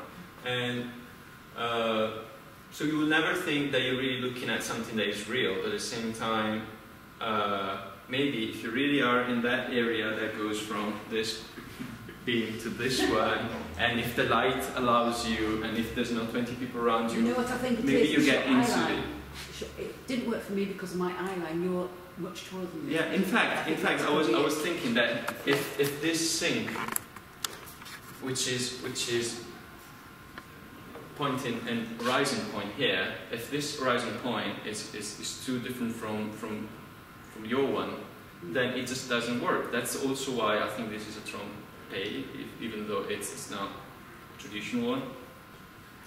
Yeah. So in other words, in your way of using the idea of painting is that which doesn't matter where you're looking at it, it will seduce. Well, no, because if I look at it from here, it's not. But let's say that allows you a greater latitude. A bit more freedom. Or at least it works even if you are 30 centimeters taller or lower. Like no painting needs to be lower in the museum to be seen. In fact, I think trompe, they are not paintings, they are installation. They are part of architecture rather than painting. They use painting, but they are. Whereas painting is more like an economy. Yes. I actually think they could be called installations purely by your word of the use of the word Russell, because Russell is created. It's an event, and then it brings in all the sort of the ideas of the event, etc. But looking at the painting is always an event. Russells don't happen without something happening. But you looking at a painting or looking at anything is always an event. Like you don't look at it without time. It would be an advertising image if it requires you a glimpse to get the gist of it. If you get it in half a second, then it's not art. It's a piece of very refined communication, but it works like advertisement. The event of the Russell happens whether the viewer is there or not. Well, I don't know. I don't know, because I don't know if you know. We're talking about the sound of the, you called it a rustle because of the sound that they make. The sound that they make can be created by air when there's nobody there. Well, it doesn't have to do with sounds, of course. It has to do with the interference between the elements. So yes, let's say a book exists even if nobody is reading it, but doesn't mean that a book is an event as an object. Mm-hmm. You need to read it to make it an object. So at least it becomes an event when you deal with it. If it's alone in the space and you're not there, then of course you've got a structure and interference between the parts, a language maybe, but yeah, but you called it a rustle, not me. What was it? A rustle, a noise, and interference? Was that? Yeah, well, it's all of those things. Mm-hmm. When there's someone, I guess. Otherwise, it doesn't matter. I think. I never thought about the importance of a painting when nobody's looking at it. But by using the word rustled, it seemed to me that it was an allusion to. But I use the word rustle the same way I would use the word impasto. Just the same. The same way you use what? Impasto. Impasto. Impasto. Oh, impasto, right. Like impasto to me, Yeah. and rustle, it's just the same. Like Maybe it needs slightly more defining than maybe. it's a material. Yeah. And even the impasto thing, you don't look into the depth of the impasto. You know that it's got depth because you're looking at it, but it's opaque. You don't. Yes, but if you look at impasto, then if you say you're looking that sideways, I always look at painting sideways. Yeah, but I'm just saying that it's about the surface of it, and anyway, a painting can be seen sideways, but it is meant to be seen from the face. Of course, you can see someone from the back, but to face someone, you need to be on the front. Otherwise, you're peeping, you're not meeting the thing. Wait, I want somebody who hasn't spoken. Salute. What do you think? The first time I didn't see it as a painting, as the name of the painting. But now when I see the work, maybe you work the surface, the wall, it is your surface, and you create your the weight in the surface. Maybe I felt it's related to an installation because you work in your space, it is the empty wall, and you start by using pictures. First step you take picture, right? And then you cut the paper. So for me, I thought you working in space through the wall. Okay. So that I need the wall. Yeah, because this is how do you present your work. But any painting needs the surface to be hung on, I guess. Yeah, but at the same time, it is not because you have a space through your work. It's becoming like 2D or 3D. Like in this work, and first time I saw strong depth inside the work. It's like create 3D in my the way I see your work. I think it's related to be 3D, 2D. Yeah, I agree. Yeah, but Okay. still, I don't think that's enough to consider it an installation. I mean, anything could be an installation. Because in start you use image photography. That's the reason make me think it's not painting. Okay, Lauren? Sorry, somebody else. Just to say it loud. That's No, all. I've forgotten what this is going to Okay, Mark. Yes, but I understood, when you said it was Russell, I understood that as an instruction to hear with the eye. Yeah. That's how because that's not a problem, because we see with the ear. Which is the title of the Yeah. provisional title so of that's it. how I understood the instruction straight away, that was your intention. Because made Alberta's Yes. day. Yeah. Nice. It's the other way, we do it all the time. We see with the ear all the time. Sound has a strange non-vocal language of its own. It's rising and falling. It doesn't actually what we talk about, for example. So what does it actually mean? Can you explain without describing what it actually analytically means to hear with the eye? It's almost like a synesthesia. Is that a word? Synesthesia. Synesthesia. You hear colours or things like that. That kind of, yeah, just an instruction exactly as to hear with the eye. Yeah. I don't know if really it's synesthesia in the sense that Pushing, yeah. to me, the reason why I use these concepts borrowed from the acoustic is because I want to talk about the being defocused, the sort of non-analytical but subconscious way of dealing with something, and the least analytical, least present of yourself you are, the least the other object is also an object. So it has to do with what Roland Barthes was talking about with the psychoanalytical listening, hearing of the, according to Freud. So the rustle of language. Yeah, so that's not it's in listening. Oh, listening. Yeah. So it's mostly to do. I mean, there might be some synesthesia going on as well, but it's not really the point for me. The point for me is saying, look, for me the reason of doing painting, not doing anything else, it's about finding a way to divert your eyes that usually are very sharp tools for understanding and cracking. And mastering. Yeah. So because originally you were saying that you were trying to get away from the mastery, but that doesn't necessarily mean that you're getting away from the analytic.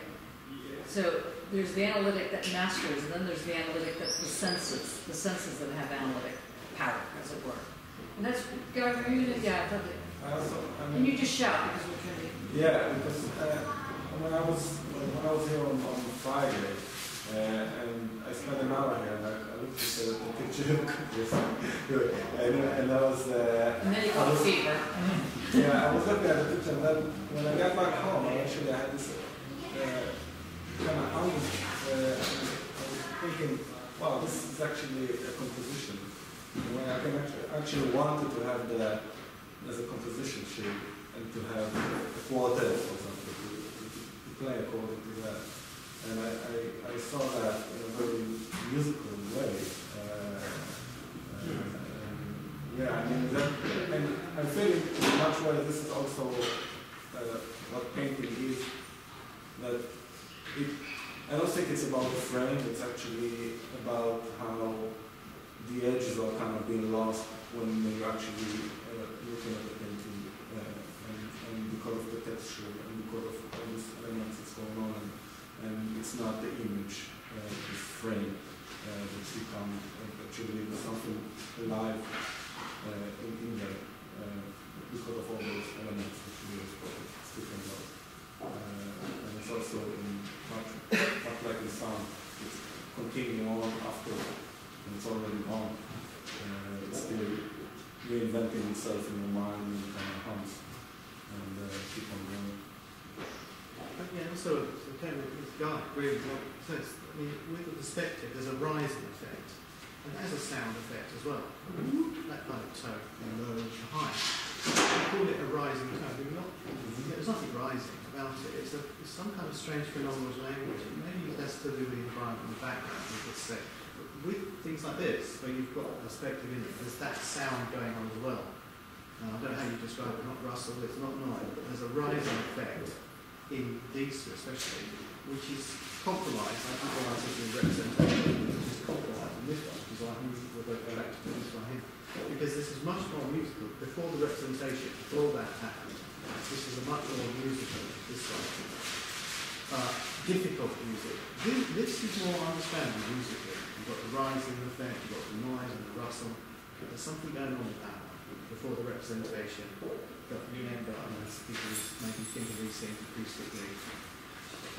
This whole phenomenological understanding of language, music and such, as it rises and you can probably understand it in physics, in a physics language, but we don't speak that language. So this is the language that we have. I don't even know how you describe it. It's just numbers, but it wouldn't have the same, a tone rising or a fall, the rising and falling of a tone. Well, if you talk to a set of drone that's being the flat and stuff, but then it's rising up in a lot of perspectives and this kind of thing. All this is going on within these paintings. And that really works for me, I'm just saying. This whole thing about hearing with the eye, And then questions about of seeing these questions that we back onto that. Oh, I suppose so. Again, Lana. Oh, I suppose it's just thinking, like, it's not like a kind of, this isn't about creating an experience of kind of interference effects. It's not maybe, it's not about phenomenology. To me, this is why it relates to painting. It would be to say it's imaging a singularity. And so it's not like... I hope you can hear that. I got singularity. It's imaging a singularity. So we're not... The concerns here aren't with like experiential patterns. That's not what you're trying to create for the viewer. It's more about... I mean, there's particular there's content in this image. Like image isn't impervious to image work. So each one, there's a sort of image as matter is being worked. So being aware of the distinction between sort of like concerns with the phenomenology of experience versus is something else, which is the occurrence of the singularity of the imaging. Okay, what we're doing, I think it's important. Did you hear what Norm was saying? I can't really understand it fully. It seems to be like, it's very, this to me seems like it's touches. It's almost like a really easy way into that. Well, in Discourse Figure, he talks about Cézanne there, but this is a much easier way into it than what's articulated here. Can you read that out loud? Well, just generally the whole chapter. But what was also interesting, the reference, last week we were talking about intentionality, in reference to Stengers and the mountain. So I couldn't help recalling when he was talking about Cézanne and the mountain in relation to singularity versus will. Sort of this issue we raised about mastery or not mastery connects to sort of will. I think it's because to me, when you in your tutorial form, you made a distinction between like a sacred object in a room or something about. This is more like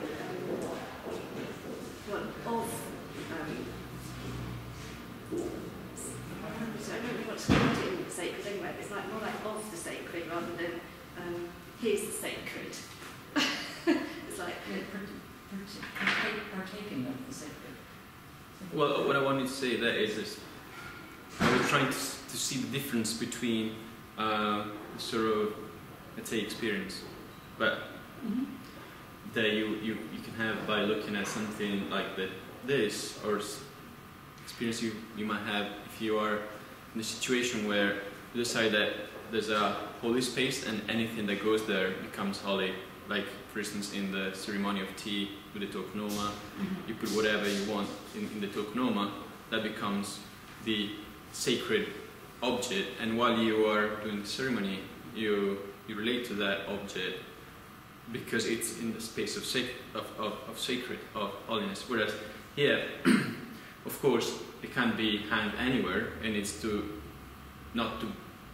the place needs to be clean enough that you can see it, but apart from that, it takes space by itself, like it embodies its own space, and if it manages to create its own space of intensity that you get attuned to, and it's because of its structure, its material, itself, not because it's placed in a holy place. So to put it slightly differently, or maybe to translate it in a way that I'm not sure if you're saying this or not, so I'll run it by you. The whole environment called experience is being suspended in a certain sense, and that in that suspended moment of experience becomes this other thing. This it's not quite a void, and it's not a void. It's something else. It's either difference, you called it interference at one point, and I think that, is that Yeah, right? Okay, yeah. well, It's just that it's kind of awkward because I believe that you get in very much into sort of mystic language thing. you can, but you can also get into the language of murder, because this is what Lyotard signals as the assassination of experience. Yeah, but I don't get this thing about murder. Like it might sound catchy, but it's when about murder you have very much lots of the two people at least, like it or one person murdering itself. It's still identity is very very very strong. Like the boundaries are so strong. But you are breaking that with breaking the ability to have an experience.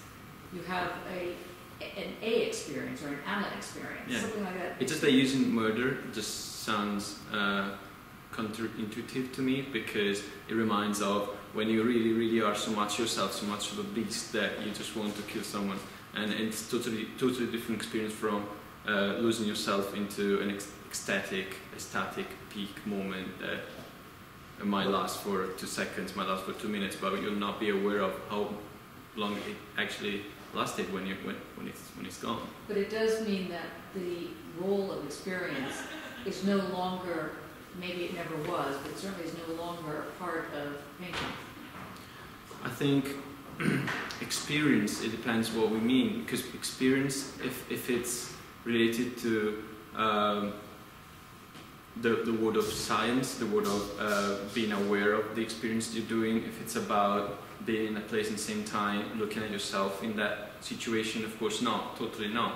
But then if you talk about experience in the sense that in a sort of a bit more holistic and environmental sense, that you actually really are in this thing, Leibniz, I don't know. Dane? Well, it's just to make the distinction of, in Lyotard he talks about assassination rather than murder, and assassination is you stage the murder, you set the structure of the time, the space, the event, you're putting everything into place so everything works, everything sort of comes together and happens in that moment. You mean it's premeditated? Yeah, exactly. It's murder. It screens off this sort of animality in a sense, and it brings that sense of style, something that's hidden, espionage, those sort of things it brings out.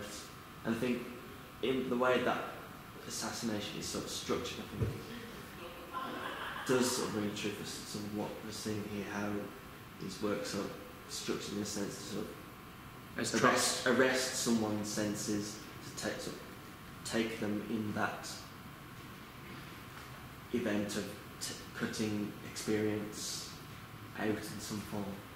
I can't say that because they're just the tools, that's the rustle, that's the noise, but that together creates something beyond the tools, the repetition, which is like the lived immediate experience of commercial kind of experience. Straight away, it's immediate. It doesn't do that, it goes beyond that into the whole process, then becomes something completely aesthetic, which I'm not going to equate with your mystical, because that's something else, I don't agree. But there's an aesthetic. I'm just concerned, Yeah, you know. I know that I would like to, and just that it just becomes a bit awkward to talk about things that are really opposite to language, and especially from the perspective of the artist, talking about how your work aims to embody the sacred. It's not really the most pleasant position. You call it lonely. I'm going to call it that. I'm going to call it lonely. I don't know, it's just... Sacred, I'm going to call it lonely. But I mean, the reason lonely doesn't really work for this is that you're obliterating the self in this, or whatever, however you want to put it, you're suspending the notion of self, and where lonely requires somehow maintaining a sense of self, even if it's a bad sense or a bad faith self. The lonely has a feel to it that is embodied emptiness. Whereas what you're suggesting, I think, is that sort of the relationship of time has a presence here. And it's just a weird presence because it's not a real time, it's not a non-time. It's in a certain sense, it's an uber real time because it's the here, right now. It's like that's where you are. But the experience has to leave somehow in order for that moment of letting go without falling, just being suspended to happen. And what I'm hearing from this tutorial anyway, or from the seminar, is that your sense of painting itself is intimately tied up with this ability to install the moment of suspension. And that moment of suspension happens, you're trying to figure out the different ways in which that actually operates. So that's something, so in that sense, what Mark's saying about the tools makes sense, but it also, I think, gets closer to what Dane was saying. It just, I understand what Dane says, it's just that I think that to me, it just sounds counterintuitive to talk in these terms. Also because these are, when they work as traps, I say, but I see them more like sort of child rather than a stage for an assassination. You know, they becomes themselves something that has an identity, something that has a. Well, maybe Lyotard's thing is too, you know, like pretentious in a certain way. You know, whereas that is. I don't know, a trap in the most detrimental sense, in the sense that it's got a meaning. Freeing. He's saying, you know, we're letting go of experience so that we can experience. That's why it equates with the orgasm. Yeah, that's why it creates exactly. Yeah, it's the same thing. It's the little death. Yeah. It's not the big death. You know, so that's where that's coming from, and that's where he connects it with psychoanalysis. So it's not dissimilar to where. No, it's pretty much the same. It's just that I don't like the way of talking. But they all said it. Like when Derrida talks about truth in painting, which section of which you read the most minimal. Has anybody read Truth in Painting? I struggled with truth in painting. You know, if Mark struggles, there's no point. I shouldn't try. You know. Well, anyway. Derrida does mention the fact that in order to begin the painting, a violence happens to the canvas. Now, what I'm hearing you say is like even the word violence in this context is annoying because it's not violence at the same level as a bomb falling on you. No, I think violence works because in the process there's lots of violence because you.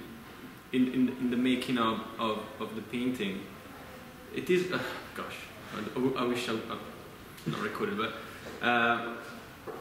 to make a painting, it's a bit like making love. You know, it's like there's no way to get to that without any sort of violence. Like if you are too scared of any action you're gonna do, you're gonna make an horrible painting. If you're gonna make a painting, so it's a matter of. To create these interferences, to create these charges, you really need to work in the most careless way. In fact, the painting that I still like, of those that I did some years ago, are those that happen in the most careless way. That those just happen because maybe I needed to rush for a deadline or something. I just took a piece of a painting of someone else. Maybe I just painted on it, and it looked 10 times better than those paintings that I crafted the rabbit skin glue for the canvas. I used the colors in a very meditative way. You know, those paintings, I don't like them anymore because they kind of aged. Whereas those few ones that just happen in a very violent, careless way, they are raw enough. Yeah, but the violence still has a certain amount of care to it, which is what makes it not a murder, but an assassination. It's like a dancing, let's say. It's like a tango. I don't know. It's something that has to do with understanding, but also challenging. Mm-hmm. If you are too worried about what you're doing, you can't. Nothing will the child will be burned already dead, sort of. The painting will be finished but already dead. You have another one to stock, but it's nothing that you're going to remember about. So in that sense, violence is critical. It's important. Yeah, it's the basis. Like I don't think. So I don't understand why are you having an issue. I mean, I'm not saying we have to use the word. I think I think violence horrible. Makes a lot of sense for the act of painting, like for the act of making a painting, but then the violence that I can see in Bellini's painting, that I see that it's very clear to me when he talks to me, but at the same time it's very disguised. What you see at first is a very serene, calm scene. All the violence that is there has meaning, has a power, just because it's there, but yet it's something that works. Yeah, it works but to without, transport you out of experience. It works, but without letting you be aware of that.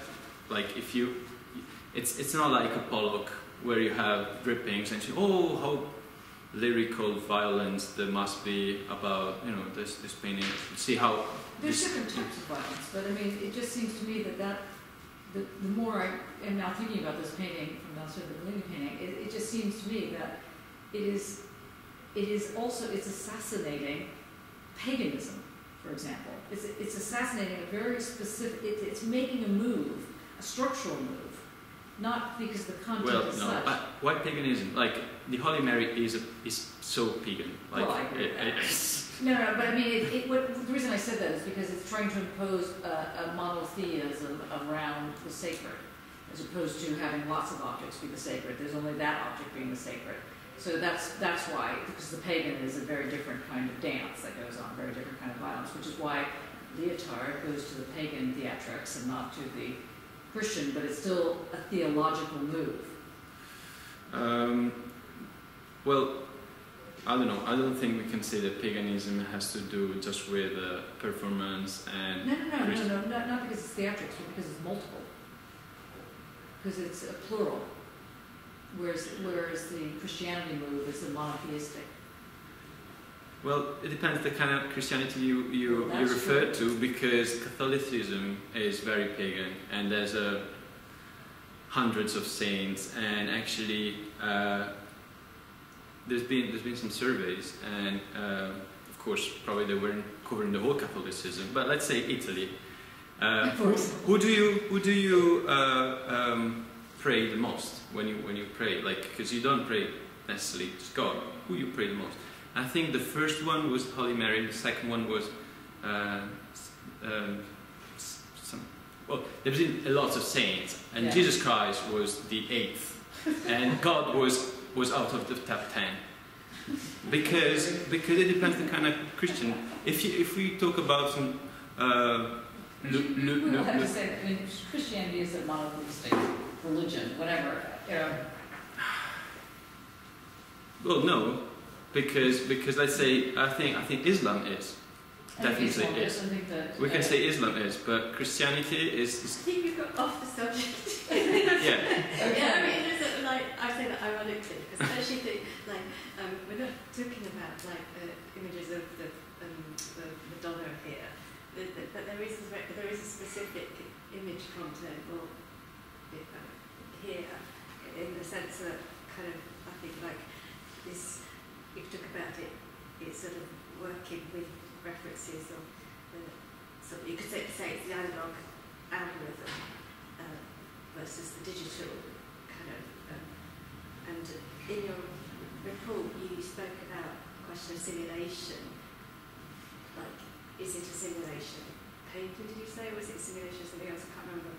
A simulation? No, simulation. Simulation. Space simulation. So, no, that was for this one. In a way, it's sort of like. But it was, it's quite interesting. Sort of, they do suggest sort of, although it's sort of illustrative talking that way, but obviously they do suggest a digital sort of milieu, but of course they're not. But then in this sort of contemporary context we're in, that makes them more poignant. So something sort of playing off. So it's a bit like this sort of with the discourse figure. There's a sort of like the narrative or it's like in here, it says, or what he ends with, it's like there's a mode of linking going on. So it's not just a question of like a case without well, this last paragraph says, in other words, to respond to a case without criteria, which is reflective judgment. I mean, that doesn't quite make sense in relation to pulling it out like that. But, so in other words, to respond to a case without criteria, which is reflective judgment, is itself a case in its turn, an event which an answer, a mode of linking, will eventually have to be found. This condition may be negative, but it is the principle for all probity in politics as it is in art. I'm also obliged to say as it is in thinking.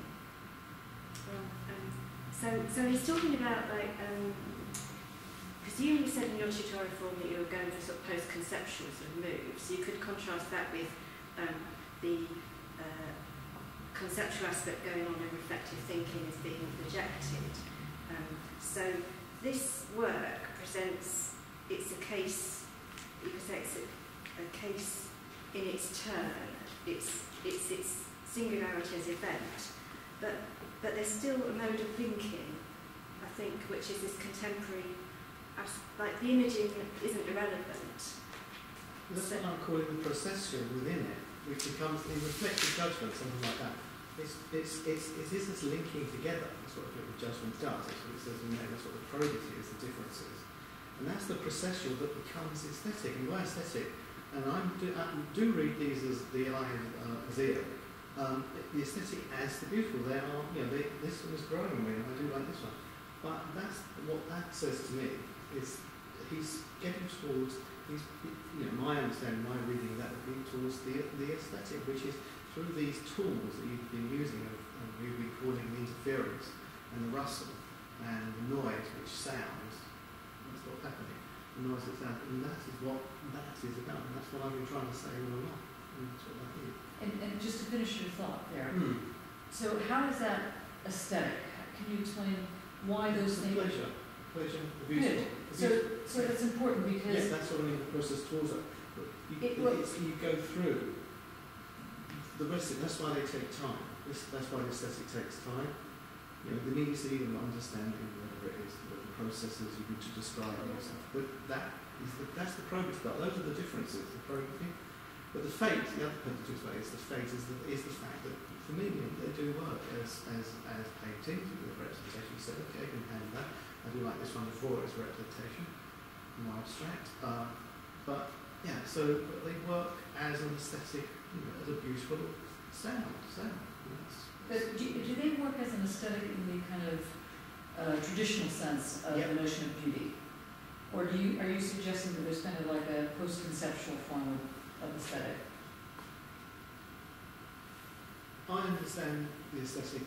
I understand the post-conceptual understanding. I can understand what Lyotard's. No, because he's calling it post-conceptual. I want to say, because if it's the beautiful, because the beautiful is actually pleasure. It's the Kantian understanding of beautiful. And that also brings in, and that's why I was disagreeing with you, maybe we're talking about the mystical and all that and the alone and stuff. Because that's not the aesthetic, that's something different. Because the aesthetic is, with the Kantian, it brings in others and stuff, and as the musical, and also because of the whole shape and form, the fact you've got these shapes that rise and fall and stuff, and because those things are very strange effects, and because they're so human, because I said the phenomenology that we call rising and lowering, there's no such thing. It's not what happens. There's no rising and lowering in sound like that. That's what we call it. So that seems to go back into our world, the mash, as you think I think we called it earlier. Though that kind of thing happens in this, so it's not loneliness really. That may be something else. I have to think about that. I'm going to have to think about it. But it's actually the coming of the aesthetic, the beautiful, which is that Kantian sense that there's people, there's more than me, kind of thing. I'm not a single individual. It's not the self in isolation as you were talking about in the mystic, which is what I said lonely. So that's something else that we're talking about there, which isn't happening with these for me, which is slowly becoming, these wonderful objects. I'm beginning to enjoy them, as we sit there. That's the No, it's good. I mean, that's how I understand it. Stuart, you look like you were going to say something, but maybe that was a while back. Okay. Have you read a book called The Mystic Fable? What's it called? The Mystic Fable, Michel de Certeau. Oh, yeah. Normally known for all the practice of everyday life, but he's sort of written this more sort of mysticism, paintings, talks a lot about Hieronymus thing. But I'll bring a copy in and we can have a look and see what it's worthwhile.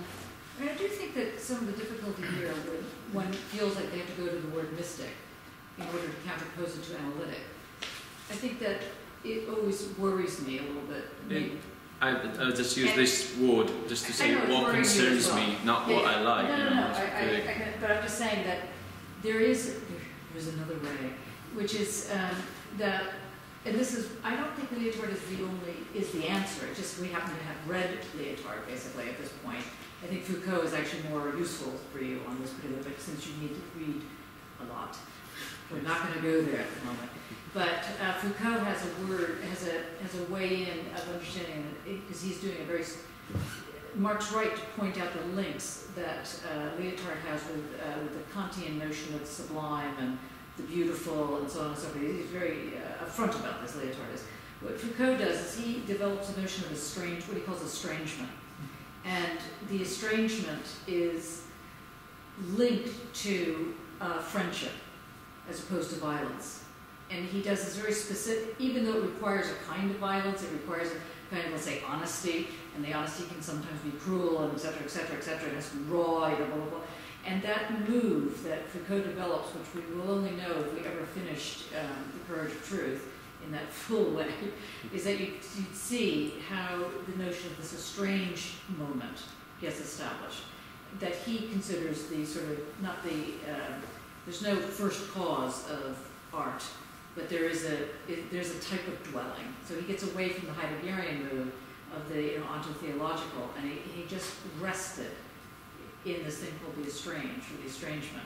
And that move requires a kind of generosity, not a kind of shutting down. So the generosity is what's being required to bring to the table. So I hear that in what you're doing, in the sense that you don't like the word assassination or murder or, gratuitous violence or, or that kind of thing. That there's something else going on there. There's a type of post-conceptual ethics that happen in your work that requires this kind of not camaraderie. It's too strong, but it's the friendship side of estrangement, basically, which isn't having anything to do with mystics. Has nothing to do with experience. It has to do with this relational moment that creates the buzz. And the buzz only happens in the relational moment and so on and so forth. Does that? Yeah, well, that reminds me of some things that I read about Zen aesthetics and about the concept of strange, sort of like. But I didn't really get too much in depth to that, but they were saying that within a context of grace, let's say the seed, then the flower is this strange, and they were making example of the actor. If an actor is able to change the tone, the language, the way he moves, its character very fluidly, in a very fluid way, then in that fluidity, there's this strange, that is beauty. So maybe well, it is something to think about. I mean, I want to try and get you to also think about this word difference, not difference, different, or just the difference. How difference is operating and how that's completely other, but how that difference isn't neutral. And it doesn't necessarily have to be cruel. It can be something else. It doesn't have to be nice, bad, but it's just not neutral. That's why the sound of a color makes sense in how you're phrasing this. But I do think that it probably would do you some good to really immerse yourself, partly in some more work of Lyotard, but particularly his phrases in dispute, the book. There's a book by Jeffrey Bennington, which is basically a translation of Lyotard. I forget what it's called. It's very famous, but it's not on my head. Where he's in conversation in a certain sense with Lyotard. It's called Just Gaming. Yeah, Just Gaming. And I think you'll be able to see a little bit more about what's going on if, in fact, it speaks to you. You know, the big thing is whether or not it speaks to you, and whether or not see, if you want to do something like a post-conceptual move, sadly you have to know at least some of the main players that have done this. You know, Lyotard being the most obvious one, but he's not the only one. Like most of the characters, you know, in the storyline that we've been looking at, Foucault, Lyotard, Stengers, you know, White, all of them are trying to do this post-conceptual move because they're trying to get out of representation, basically. And the reason they're trying to get out of representation, unlike Barthes, who's using Russell language, is because they're making an argument around how the frame has to be gotten rid of in order that you can be. And you must, in order to be, there's a whole relationship that goes on. And in order to make sense of that, so that something is going to work as painting or work as art, however one wants to. Yeah, but I do need the frame because yes, of course, it's not. No, I'm just saying that going to that direction, I think it would be just like suggesting people to sit and meditate.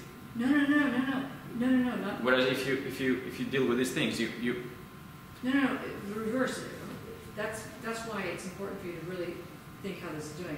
If you want to make a post-conceptual move, that doesn't mean you're losing the frame. You're losing the rigidity of a certain kind of frame, but you're not losing a frame. That's why I don't think you have to go to mysticism, which does require the loss of a frame. In fact, you stay with the analytic. It's just the analytic of the senses, not the analytic of mastery. So it's a different move that you're embarking on, I think, from what I can see. Is that? Yeah, and I'll tell you when I read those 23 books I need to read, probably. Good, excellent. Are there any other questions?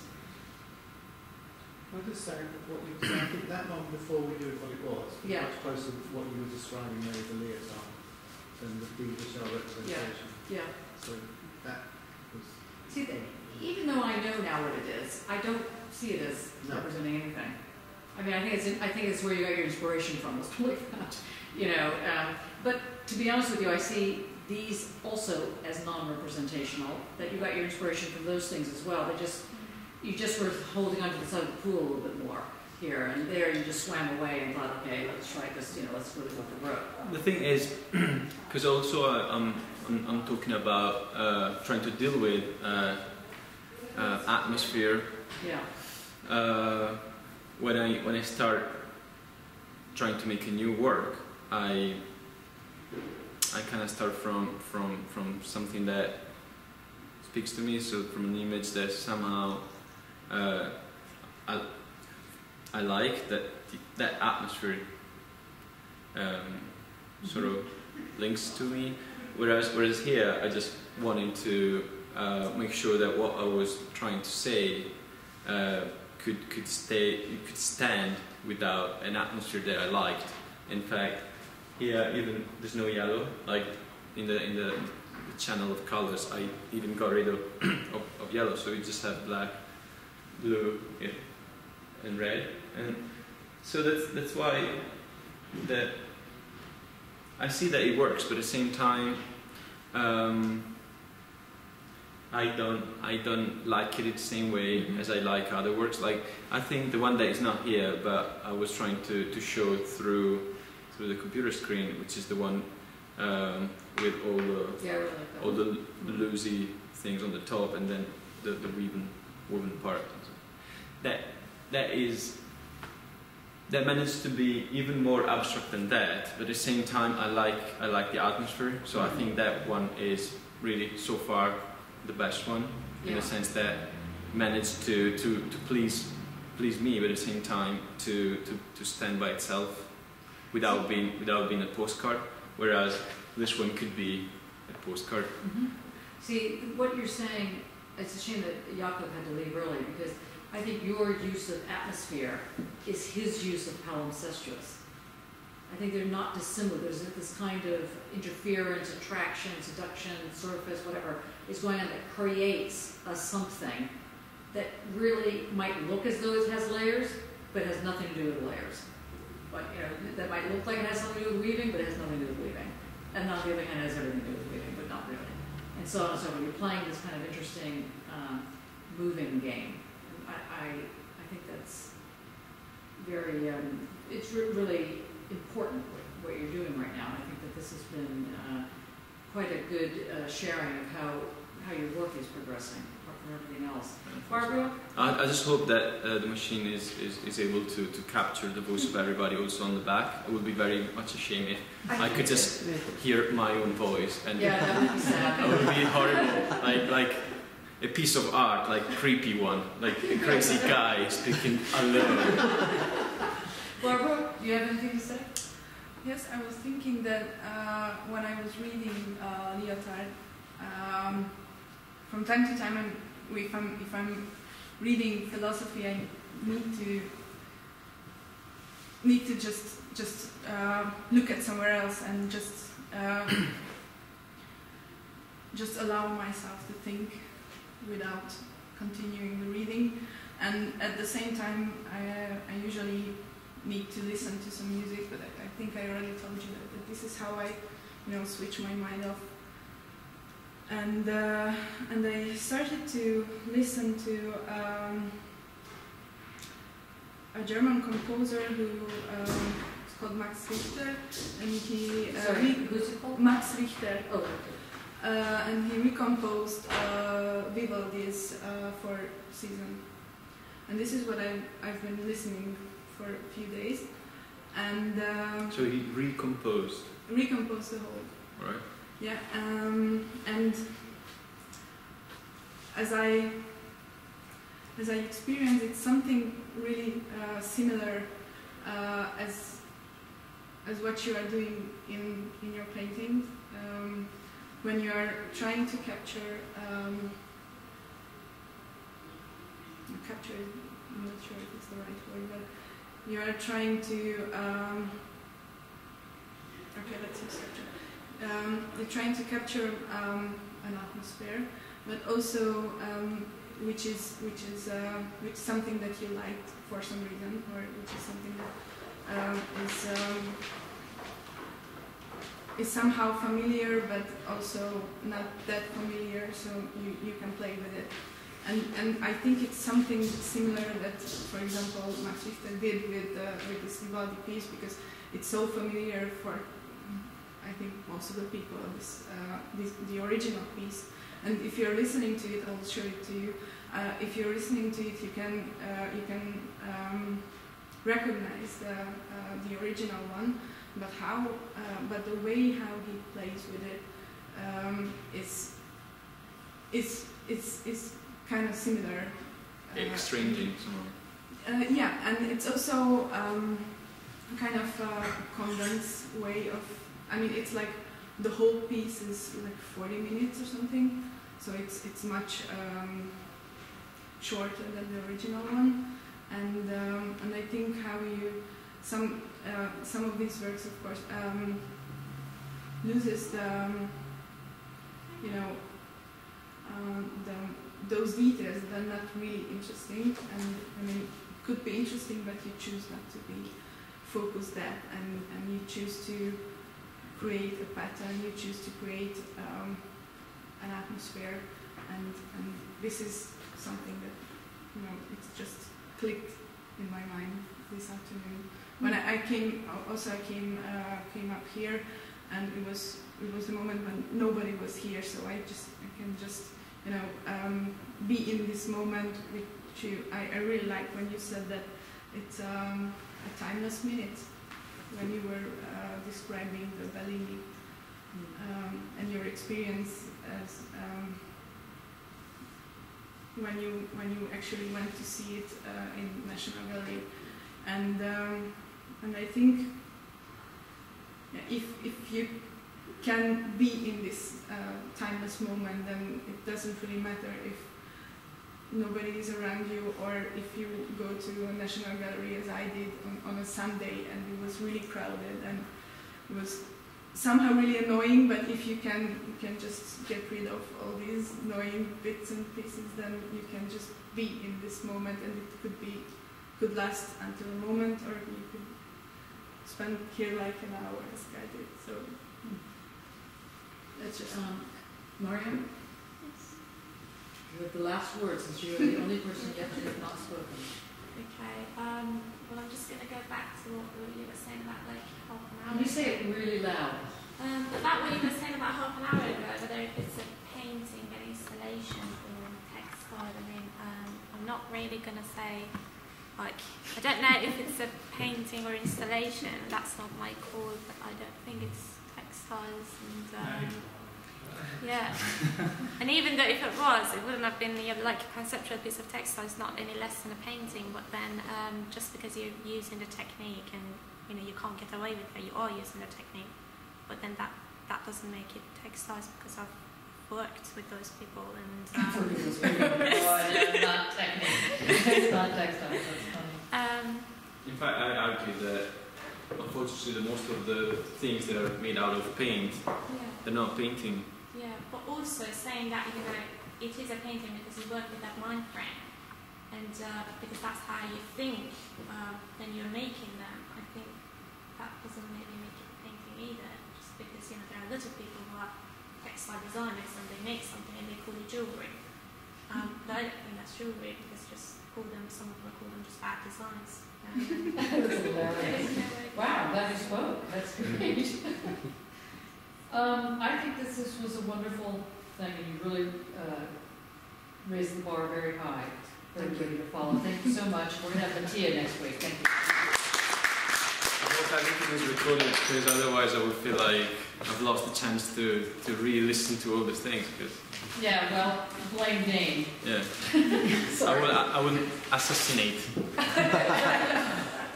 Anyway, okay, so Mattia's going to speak next week, and he'll pass his work around, and then I hope in the week thereafter will be Jakob, and then we'll have a break. Right. Oh, for those of you who want to go to the Barber Institute, this is our leader, Chris. It's very simple. What's happening there? Is it just the new West Midlands? It's not the exhibition. It's the opening where the artist Jacob's done some work in there. I personally don't wish to go there now, because I feel like... Well, you've only been talking for 3 hours. Yeah, I feel a bit jelly, and I don't want to squeeze there.